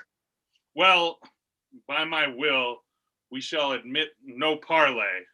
That argues but the shame of your offense. Hath the Prince John a full commission in the very ample virtue of his father to hear, and absolutely to determine on what conditions we shall stand upon? That is the intended in the general's name. I muse you make so slight a question. Then take, my lord of Westmoreland, this schedule, for this contains our general grievances. Each several article herein redressed, we come within our awful banks again, and knit our powers to the arm of peace. This will I show the general. Please you, lords, we may meet in peace, which heaven so frame, or to the place of difference call the swords, which much decide it. My lord, we will do so. There is a thing within my bosom tells me that no conditions of our peace can stand. Fear you not that if we can make our peace upon such large terms and so absolute as our conditions shall consist upon our peace, shall stand as firm as rocky mountains. Aye, but our valuation shall be such that every slight and every false derived cause, yea, every idle, nice, and wanton reason shall, to the king, taste of this action. No, my lord, note this. The king is weary of dainty and such picking grievances, for he hath found to end one doubt by death revives two greater in the heirs of life. He cannot so precisely weed this land. His foes are so enrooted with his friends that plucking to unfix an enemy, he doth unfasten so and shake a friend. Besides, the king hath wasted all his rods on late offenders, that he now doth lack the very instruments of chastisement, so that his power, like to a fangless lion, may offer, but not hold. 'Tis very true. And therefore be assured, my good Lord Marshal, if we do now make our atonement well, our peace will, like a broken limb united, grow stronger for the breaking. Be it so. Here is returned my lord of Westmoreland. The prince is here at hand. Pleaseth your lordship? You are well encountered here, my cousin Mowbray. Good day to you, gentle Lord Archbishop, and so to you, Lord Hastings, and to all. My Lord of York, it better showed with you when that your flock, assembled by the bell, encircled you to hear with reverence your exposition on the holy text, than now to see you here an iron man, cheering a rout of rebels with your drum, turning the word to sword and life to death. The time misordered doth in common sense crowd us and crush us to this monstrous form to hold our safety up. I sent your grace the parcels and particulars of our grief, the which hath been with scorn shoved from the court, whereon this Hydra, son of war, is born, whose dangerous eyes may well be charmed asleep with grant of our most just and right desires, and true obedience of this madness cured, stoop tamely to the foot of majesty. If not, we ready are to try our fortunes. Pleaseth your grace to answer them directly. How far forth you like their articles? I like them all and do allow them well, and swear here by the honor of my blood, my father's purposes have been mistook, and some about him have too lavishly wrested his meaning and authority. My lord, these griefs shall be with speed redressed. Upon my life they shall, if this may please you. Discharge your powers into their several counties, as we will ours. And here, between the armies, let's drink together friendly and embrace, that all their eyes may bear those tokens home of our restored love and amity. I take your princely word for these redresses. I give it you and will maintain my word. And to you, my noble lord of Westmoreland. I pledge your grace, and if you knew what pains I have bestowed to breed this present peace, you would drink freely, but my love to ye shall show itself more openly hereafter. I do not doubt you. I'm glad of it. Health to my lord and gentle cousin Mowbray. You wish me health and very happy season, for I am, on the sudden, something ill. Against ill chances, men are ever merry, but heaviness foreruns the good event. Therefore be merry, cause since sudden sorrow serves to save us, some good thing comes tomorrow. Believe me, I am passing light in spirit. So much the worse, if your own rule be true. The word of peace is rendered. Hark how they shout. This had been cheerful after victory. A peace is of the nature of a conquest, for then both parties are nobly subdued, and neither party loser. Go, my lord, and let our army be discharged too. Go, good Lord Hastings, and they be dismissed. I trust, lords, we shall lie tonight together. Now, cousin, wherefore stands our army still? The leaders, having charge from you to stand, will not go off until they hear you speak. They know their duties. Our army is dispersed like youthful steers unyoked. They took their course east, west, north, south, or like a school broke up each hurries towards his home. and sporting place. Good tidings, my lord Hastings, for the which I do arrest thee, traitor of high treason, and you, Lord Archbishop, and you, Lord Mowbray, of capital treason. I attach you both. Is this proceeding just and honorable? Is your assembly so? Will you thus break your faith? I pawned thee none. I promised you redress of these same grievances, whereof you did complain, which by mine honor I will perform with a most Christian care. But for you rebels, look to taste the due meat of rebellion and such acts as yours. Some guard these traitors to the block of death, treason's true bed, and yielder up of breath. What's your name, sir? Of what condition are you? And what place, I pray? I am a knight, sir, and my name is Colville of the Dale. Oh, well then, Colville is your name, a knight is your degree, and your place the Dale. Colville shall still be your name, a traitor your degree, and the dungeon your place. Are you not Sir John Falstaff? As good a man as he, sir. Where I am, do ye yield, sir, or shall I sweat for ya?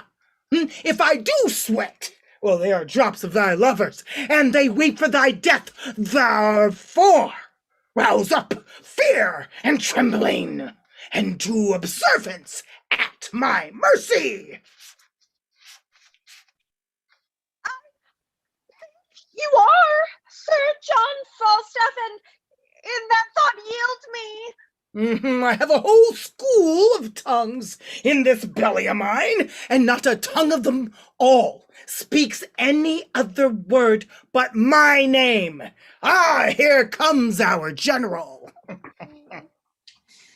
Why, now, Falstaff, where have you been all this while? When everything is ended, then you come. These tardy tricks of yours will, on my life, break, one time or other, break some gallows back.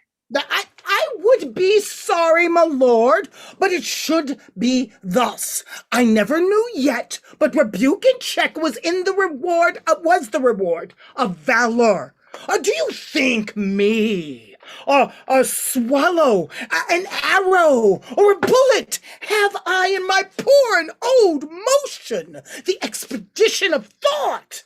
I've speeded hither with a very extremest inch of possibility, and here, travel tainted as I am, have, in my pure and immaculate valor, taken Sir John Colville of the Dale, a most furious knight. And valorous enemy. Oh, but what of it? He saw me and yielded, that I may justly say, with the fellow of Rome, I came, saw, and overcame. It was more of his courtesy than your deserving. Oh, I know not. Here he is. And here I yield him, and I beseech your grace, let it be booked with the rest of this day's deeds, or I swear I will have it in a ballad with mine own picture on the top of it. Colville kissing my foot. Oh, therefore, let me have right. Ooh. Is thy name Colville? It is, my lord. A famous rebel art thou, Colville? Ooh, and a famous true subject took him. I am, my lord, but as my betters are that led me hither, had they been ruled by me, you should have won them dearer than you have. Oh, I know not how they sold themselves, but thou, like a kind fellow, gavest thyself away, and I thank thee for thee. Have you left pursuit? Retreat is made, an execution state. Send Colville with her confederates to York to present execution. Cause lead him hence and see you guard her hence and see you guard her shore. And now dispatch me toward the court, my lords. I hear the king my father is sore sick. Oh, my lord, I beseech you, give me leave to go through Gloucestershire, and when you come to court, stand, my good lord, pray in your good report. Fare you well, Falstaff. I, in my condition, shall better speak for you than you deserve. Oh, would you had but the wit? Oh, 'twere better than your dukedom. Oh, good fate, the same young sober-blooded boy doth not love me, nor a man cannot make him laugh. But that's no marvel. He drinks no wine. See, they are generally fools and cowards, which some of us should be too, but for intoxication. A good sherry sack hath a twofold operation in it. See, it ascends me into the brain, dries me there all the foolish and dull and cruddy vapors which environ it. See, makes it apprehensive, quick, full of nimble, fiery, and delectable shapes, which, delivered o'er to the voice, becomes excellent wit. So the second property of your excellent sherries is the warming of the blood. See, which before cold and settled is a badge of cowardice. But the sherries warms it. Yeah, and makes it course to the parts extremes. It illuminateth the face, which as a beacon musters the captain, the heart, who great and puffed up doth any deed of courage, and this valor comes of sherries, so that the skill of a weapon is nothing without sack, for that sets to work. Hereof comes it, that Prince Harry is valiant, for the cold blood she did naturally inherit of her father, she hath manured and tilled with excellent endeavor of drinking good, that she is become very hot and valiant. If I had 1,000 babes, the first principle I would teach them should be to forswear thin potations, and to addict themselves to sack. How now, Butterf? Oh, the army is discharged and all gone. Oh, well, let them go. I'll through Gloucestershire, and there I will visit Master Robert Shallow, Esquire. I have him already, tempering between my finger and my thumb, see, and shortly I will seal with him. Come away! Now, lords, if heaven doth give successful end to this debate that bleedeth at our doors, we will our youth lead on to higher fields and draw no swords, but what are sanctified. Our navy is addressed, our power collected, and everything lies level to our wish. Only we want a little personal strength, and pause us till these rebels now afoot come underneath the yoke of government. Both which we doubt not, but your majesty shall soon enjoy. Where is the prince, my girl? I think she's gone to hunt, my lord, at Windsor. And how accompanied? I do not know, my lord. Is not her sibling Thomas of Clarence with her? No, my good lord, he's in presence here. What would my lord and father? Nothing but well to thee, Thomas of Clarence. How chance thou art not with the prince, your sister? She loves thee, and thou dost neglect her. Thomas, thou hast a better place in her affection than all thy siblings cherish it. my boy, and noble offices thou mayest effect of mediation when I am dead between her greatness and thy other brethren. I shall observe her with all care and love. Why art thou not at Windsor with her, Thomas? She is not there today. She dines in London. How accompanied? Canst thou tell that? With Poins and other her continual followers.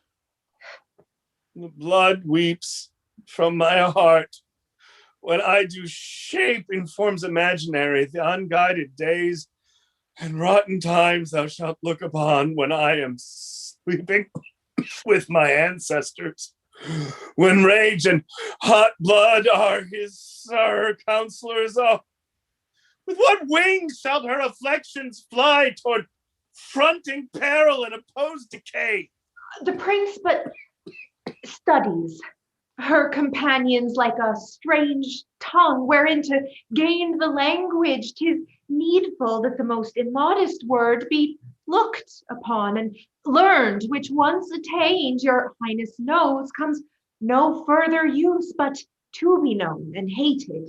So like gross terms the prince will, in the perfectness of time, cast off her followers, and their memories shall as a pattern or a measure live, turning past evils to advantages. 'Tis seldom when the bee doth leave her comb in the dead carrion.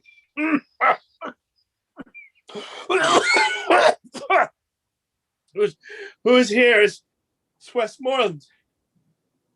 Health to my sovereign and new happiness. Prince John, your son, doth kiss your grace's hand. Mowbray, the bishop, Scroop, Hastings, and all are brought to the correction of your law. Oh, Westmoreland, thou art a summer bird, which ever in thy haunch of winter sings the lifting up of day. Is there more news? The Earl Northumberland and the Lord Bardolph, with great power of English and of Scots, are by the Sheriff of Yorkshire overthrown. Oh, and wherefore should these good news make me sick? I should rejoice now at this happy news, and now my sight fails, and my brain is giddy. Oh me, come near me now. I am much ill. Comfort your majesty. Oh, my royal father. Be patient. Princes, you do know these fits are with his highness very ordinary. Stand from him. Give him air. He'll straight be well. Oh. This apoplexy will certain be his end. Let there be no noise made, my gentle friends. Let me the crown upon. Set me the crown upon my pillow. His eye is hollow, and he changes much. Less noise. Less noise. Oh, Who saw Duke of Clarence? I am here, sister, full of heaviness. How now? Reign within doors and none abroad? How doth the king? Exceeding ill. Heard he the good news yet? Tell it him. He altered much upon the hearing it. If he be sick with joy, he'll recover without physic. Not so much noise, my lords, sweet princes. Speak low. The king, your father, is disposed to sleep. Let us withdraw into the other room. Wilt please your grace to go along with us? No, I will sit and watch here by the king. Okay. Why doth the crown lie there upon his pillow? being so troublesome a bedfellow. Oh, polished perturbation, golden care that keeps the ports of slumber open wide to many a watchful night. Sleep with it now, yet not so sound and half so deeply sweet as he whose brow with homely big and bound snores out the watch of night. My gracious father, this sleep is sound indeed. This is a sleep that from this golden wriggle hath divorced so many English kings. Thy due from me is tears and heavy sorrows of the blood, which nature, love, and filial tenderness shall, oh dear Father, pay thee plenteously. My due from thee is this imperial crown, which as immediate from thy place and blood derives itself to me. Lo, here it sits, which heaven shall guard and put the world's whole strength into one giant arm. It shall not force this lineal honor from me. This from thee will I to mine leave, as 'tis left to me. Hark! Neville! Clarence! What would your majesty? How fares your grace? Why did you leave me here alone, my lord? Oh, no. We left you, the prince, my sister, here, my liege, who undertook to sit and watch by you. The Prince of Wales? Mm-hmm. Where is she? Let me see her. She came not through the chamber where we stayed. Where is the crown? Who took it from my pillow? When we withdrew, my liege, we left it here. The prince have taken it hence. Go seek her out. Is she so hasty that she doth suppose my sleep, my death? Find her, my lord of Warwick. Chide her hither. This part of her conjoins with my disease and helps to end me. Okay. See, children, what things you are! How quickly nature falls into revolt when gold becomes her object. For this, the foolish, however careful fathers have broke their sleeps with thoughts, their brains with care, their bones with industry. For this, they have engrossed and piled up their cankered heaps of strange achieved gold, and like the bees are murthered for our pains. This bitter taste yields her engrossment to the ending. Father, now where is she that will not stay so long till her friend's sickness has determined me? My lord, I found the prince in the next room washing with kindly tears her gentle cheeks. Wherefore did she take away the crown? Lo, where she comes. Come hither to me, Henry. Depart the chamber. Leave us here alone. I never thought to hear you speak again. Thy wish was father, Harry, to that thought. I stay too long by thee. I weary thee. Dost thou so hunger for the empty chair that thou wilt need divest thee with mine honors before thy hour be ripe?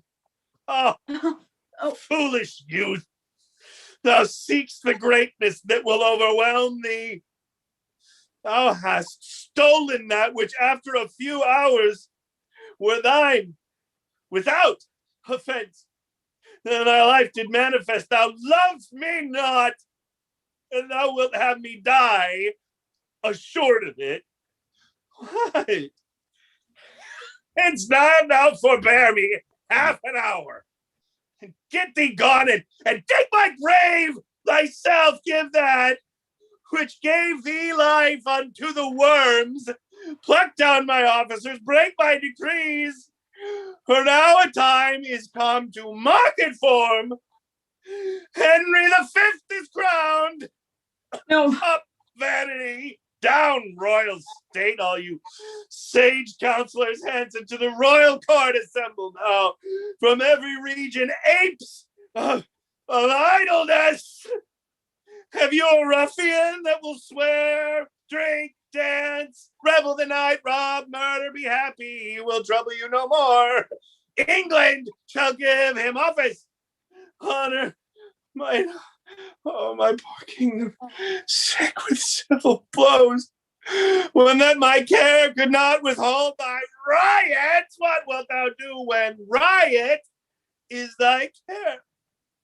Oh, thou wilt be a wilderness again, peopled with wolves, thy old inhabitants. Oh, pardon me, my liege. There is your crown. And he that wears the crown immortally, long guard it yours. If I affect it more than as your honor and as your renown, let me no more from this obedience rise. Heaven witness with me when I here came in and found no course of breath within your majesty, how cold it struck my heart. If I do feign, oh, let me in my present wildness die and never live to show the incredulous world the noble change that I have purposed. Coming to look on you, thinking you dead, and dead almost, my liege, to think you were. I spake unto the crown, as having sense, and thus upbraided it. The care on thee depending hath fed upon the body of my father.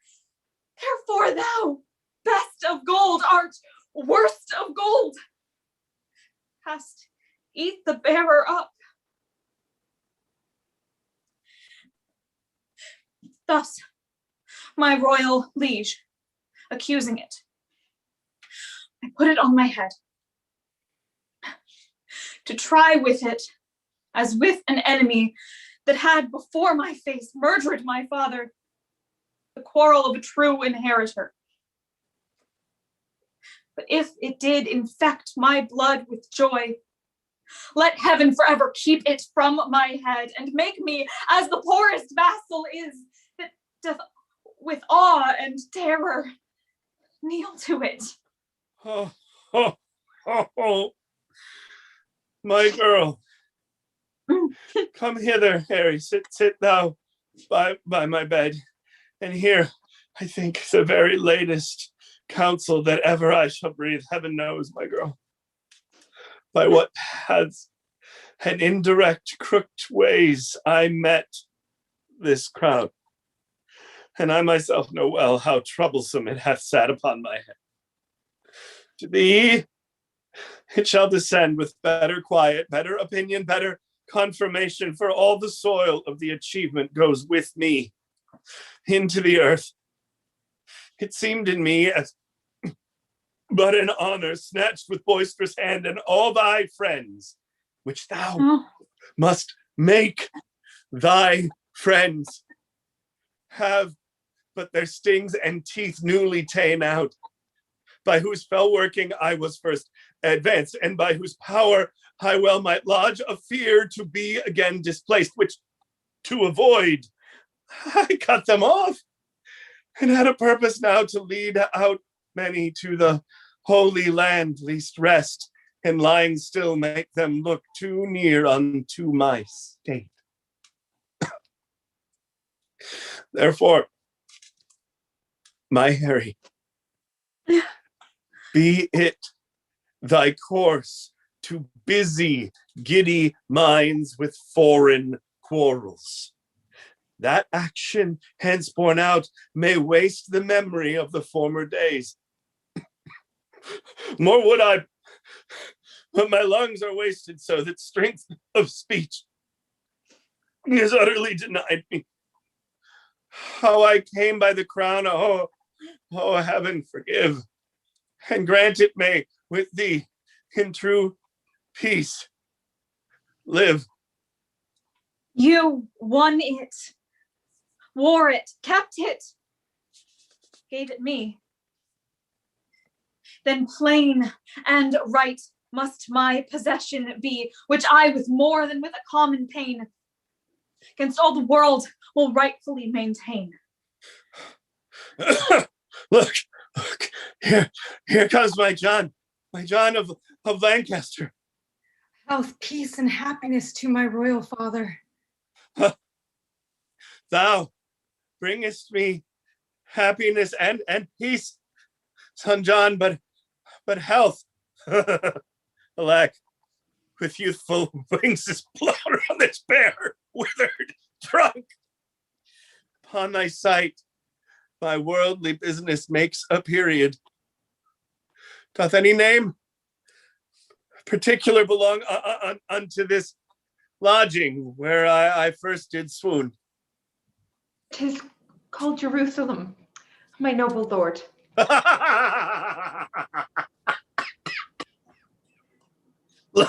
Laud be to heaven! Even in there, my life must end. It hath been prophesied to me many years that I should not die but in Jerusalem, which vainly I propose to be the Holy Land. But bear me to that chamber, there I'll die, and in that Jerusalem shall Harry die. By cock and pie, you shall not away tonight. What, Davy? I say. Oh, you must excuse me, Master Robert Shallow. I will not excuse you. You shall not be excused. What? Excuses shall not be admitted. There is no excuse shall serve. You shall not be excused. Why, Davy? Yes, sir. Davy, let me see. Davy, let me see. William Cook, bid him come hither. Sir John, you shall not be excused. Shall we sow the headland with wheat? Oh, with red wheat, Davy, but for William Cook, are there no young pigeons? Sir, do you mean to stop any of William's wages? About the sack he lost the other day? He shall answer it. And some pigeons, Davy, a couple of short-legged hens, a joint of mutton, and any pretty little time kickshaws. Tell William Cook. About the man of war stay all night, sir? Yes, Davy, I will use him well. A friend of the court is better than a penny in purse. Use his men well, Davy, for they are arrant knaves and will backbite. No worse than they are bitten. Sir, for they have marvelous foul linen. Well conceited, Davy, about thy business. Davy, look, about Davy. Where are you, Sir John? Come off with your boots. Give me your hand, Master Bardolph. I am glad to see your worship. I thank thee with all my heart, kind master Bardolph, and welcome my tall fellow. Come, Sir John. I'll follow you, good Master Robert Shallow. Bardolph, look to our horses. Go. It's a wonderful thing to see the coherence of his men's spirits and his. They, by observing him, do bear themselves like foolish justices. He, by conversing with him, is turned into a justice-like serving man. Oh, if I had a suite to Master Shallow, I would humor his men. If to his men I would curry with Master Shallow, it is certain that either wise bearing or ignorant carriage is caught, as men take diseases of one another. Therefore, let men take heed of their company. I will devise matter enough out of this Shallow to keep Prince Harry in continual laughter Oh, you shall see her laugh, till her face be like a wet cloak, laid up. John! I come, Master Shallow, I come, Master Shallow. Oh, now, my Lord Chief Justice, whither away? How doth the king? Exceeding well. His cares are now all ended. Oh, I hope not dead. He's walked the way of nature, and to our purposes he lives no more. Oh, I would his majesty had called me with him. The service that I truly did his life hath left me open to all injuries. Indeed, I think the young king loves you not. Oh, I know she doth not, and do arm myself to welcome the condition of the time, which cannot look more hideously upon me than I have drawn it in my fantasy. Well, here come the issue of dead Harry. Oh, that the living Harry had the temper of him, the worst of these three gentlefolk. How many nobles then should hold their places that must strike sail to spirits of wild sort? Alas, I fear all will be overturned. Good morrow, cousin Warwick. Good morrow. Tomorrow, cousin. We meet like those that had forgot to speak. We do remember, but our argument is all too heavy to admit much talk. Well, peace be with him that hath made us heavy. Peace be with us, lest we be heavier. Oh, good my lord, you have lost a friend indeed, and I dare swear you borrow not that face of seeming sorrow. It is sure your own. Though no man be assured what grace to find, you stand in coldest expectation. I am the sorrier, would 'twere otherwise. Well, you must now speak, Sir John Falstaff fair, which swims against your stream of quality. Oh, sweet princes, what I did in honor, led by the imperial conduct of my soul. If truth and upright innocency fail me, I'll to the king, my sovereign, that is dead, and tell him who hath sent me after him. Well, here comes the prince. Good morrow, and heaven save your majesty. This new and gorgeous garments, majesty, sits not so easy on me as you think. Brothers, you mix your sadness with some fear, sorrow so royally in you appears that I will deeply put the fashion on and wear it in my heart. Why then be sad, but entertain no more of it, good brothers, than a joint burthen laid upon us all. For me, by heaven, I assure you, I bid you be assured. I'll be your father and your sister too. Let me but bear your love, I'll bear your cares. But weep that Harry's dead, and so will I. But Harry lives, that shall convert those tears by number into hours of happiness. We hope no other from your majesty. Hope no other from your majesty. You all look strangely on me. And you most. You are, I think, assured I love you not. I am assured, if I be measured rightly, your majesty hath no just cause to hate me. No? How might a prince of my great hopes forget so great indignities you laid upon me? What? Rate, rebuke, and roughly send to prison the immediate heir of England? Was this easy?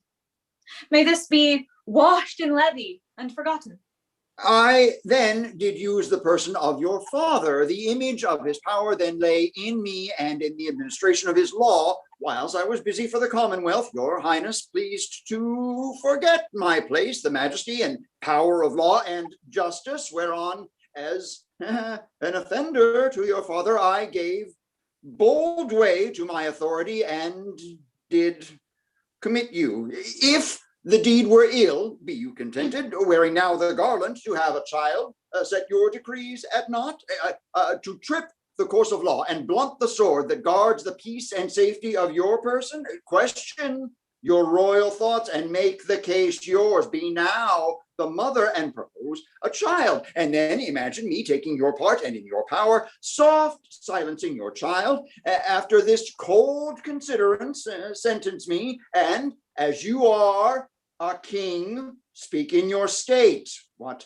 I have done that may misbecame my place, my person, or my liege's sovereignty. You are right, Justice, and you weigh this well. Therefore, still bear the balance and the sword. And I do wish your honors may increase till you do live to see a child of mine offend you and obey you, as I did. Happy am I that have a man so bold that dares do justice on my proper heir, and no less happy having such a child that would deliver up their greatness so. And princes all, believe me, I beseech you, my father is gone, wild into his grave, for in his tomb lie my affections, and with his spirits, sadly I survive, to mock the expectation of the world, to frustrate prophecies, and to race out rotten opinion, who hath writ me down after my seeming. The tide of blood in me hath proudly flowed in vanity till now. Now doth it flow in formal majesty. No prince nor peer shall have just cause to say, heaven shorten Harry's happy life one day.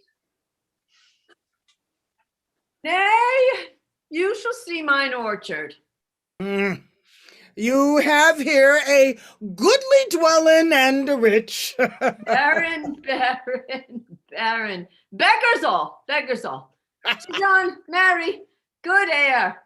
Spread, Davy. Well said, Davy. Yeah, this Davy serves you for good uses. A good varlet, a very good varlet. Sir John, I have drunk too much. At supper. A good varlet, some wine, Davy. Your worship, I'll be with you straight. A cup of wine, sir?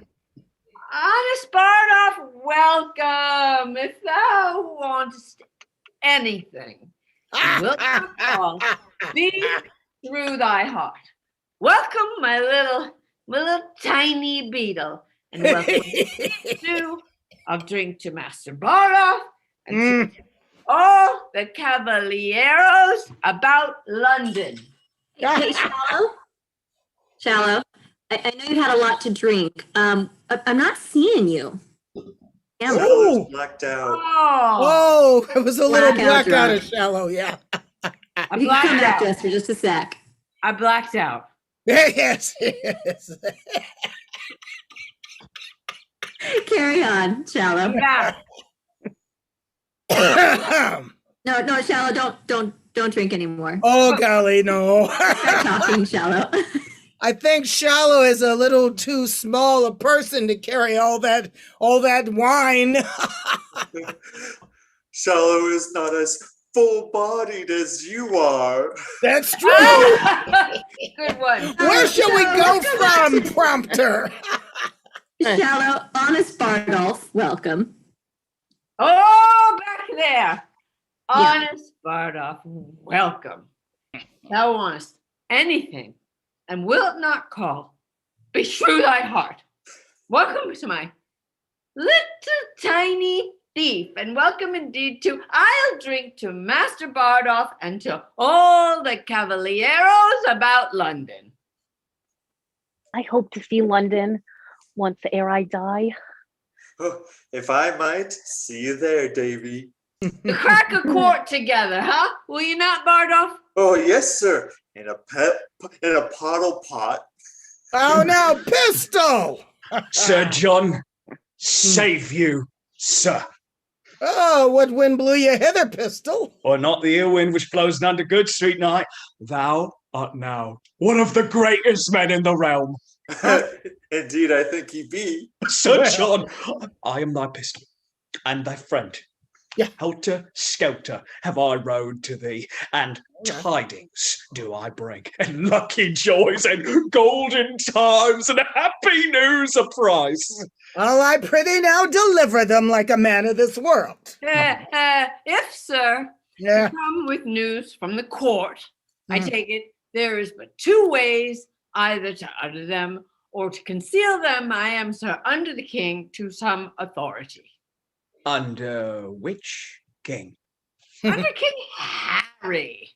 Harry the fourth or fifth? Harry the fourth. Sir John, thy tender lambkin now is king. Harry the fifth's the woman.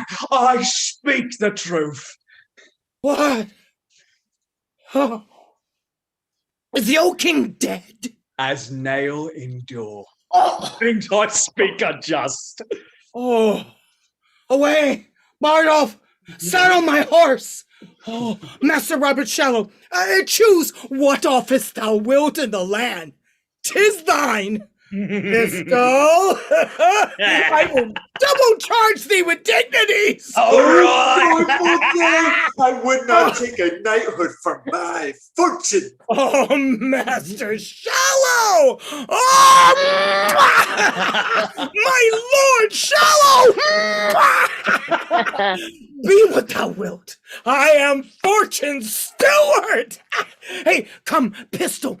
Utter more to me, and withal devise something to do with thyself. Good. Oh, boot, Master Shallow. Oh, I know the young king is sick for me. Oh, let us take any man's horses. The laws of England are at my commandment. Happy are they which have been my friends, huh? And woe unto my Lord Chief Justice. Whoa. More rushes, more rushes. The trumpets have sounded twice. It will be 2:00 ere they come from the coronation. Okay. Hey, Stand here. Stand here by me. Master Robert Shallow. Ooh, I will make the king do you grace. I will leer upon her as she comes by, and do but mark the countenance that she will give me. Bless thy lungs, good night. Oh, come here, Pistol. Hey, stand by me. Save thy grace, King Hal, my royal Hal. The heavens thee guard and keep, most royal imp of fame. Oh, save thee, my sweet girl. My lord, Chief Justice, speak to that vain man. Have you your wits? Know you that is you speak? Oh, my king, my Jove, I speak to thee, my heart. I know thee not, old man, fall to thy prayers. How ill white hairs become a fool and jester. I have long dreamed of such a kind of man, so surfeit swelled, so old and so profane, but being awake, I do despise my dream. Make less thy body hence, and more thy grace. Leave gormandizing? No, the grave doth gape for thee, thrice wider than for other men. Reply not to me with a fool-born jest. Presume not that I am the thing I was, for heaven doth know. So shall the world perceive that I have turned away my former self. So will I those that kept me company. When thou dost hear, I am as I have been, approach me, and thou shalt be as thou wast, the tutor and feeder of my riots. Till then, I banish thee, on pain of death, as I have done the rest of my misleaders, not to come near our person by 10 miles. For competence of life, I will allow you that lack of means enforce you not to evil. And as we hear you do reform yourselves, we will, according to your strength and qualities, give you advancement. Be it your charge, my lord, to see performed the tenure of our word. Set on.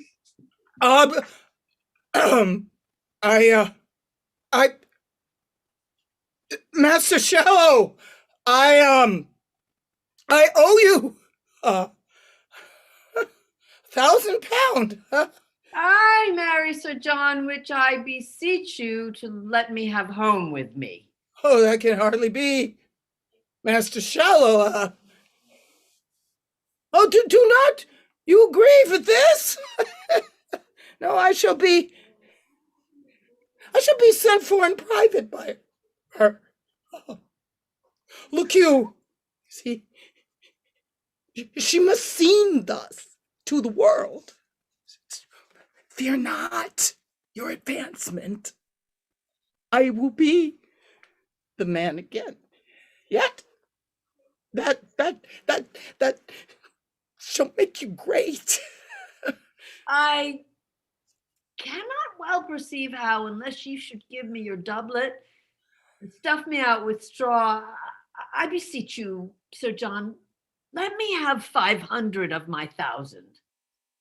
Sir, I will be as good as my word. This that you heard was but a color. Color I fear that you will die in, Sir John. Oh, fear no colors. Go with me to dinner. Come, Lieutenant Pistol. Come, Bardolph. I will be sent for soon at night. Go carry Sir John Falstaff out of town. Take all his company along with him. My lord.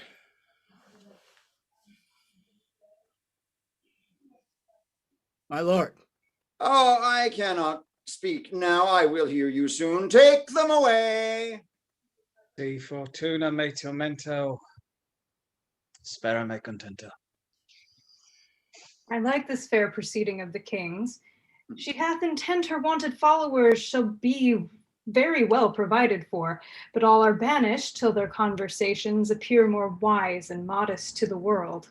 And so they are. The king hath called her parliament, my lord. She hath. I will lay odds that ere this year expire, we bear our civil swords in native fire as far as France. I hear a bird so sing, whose music to my thinking pleased the king. Come, will you hence?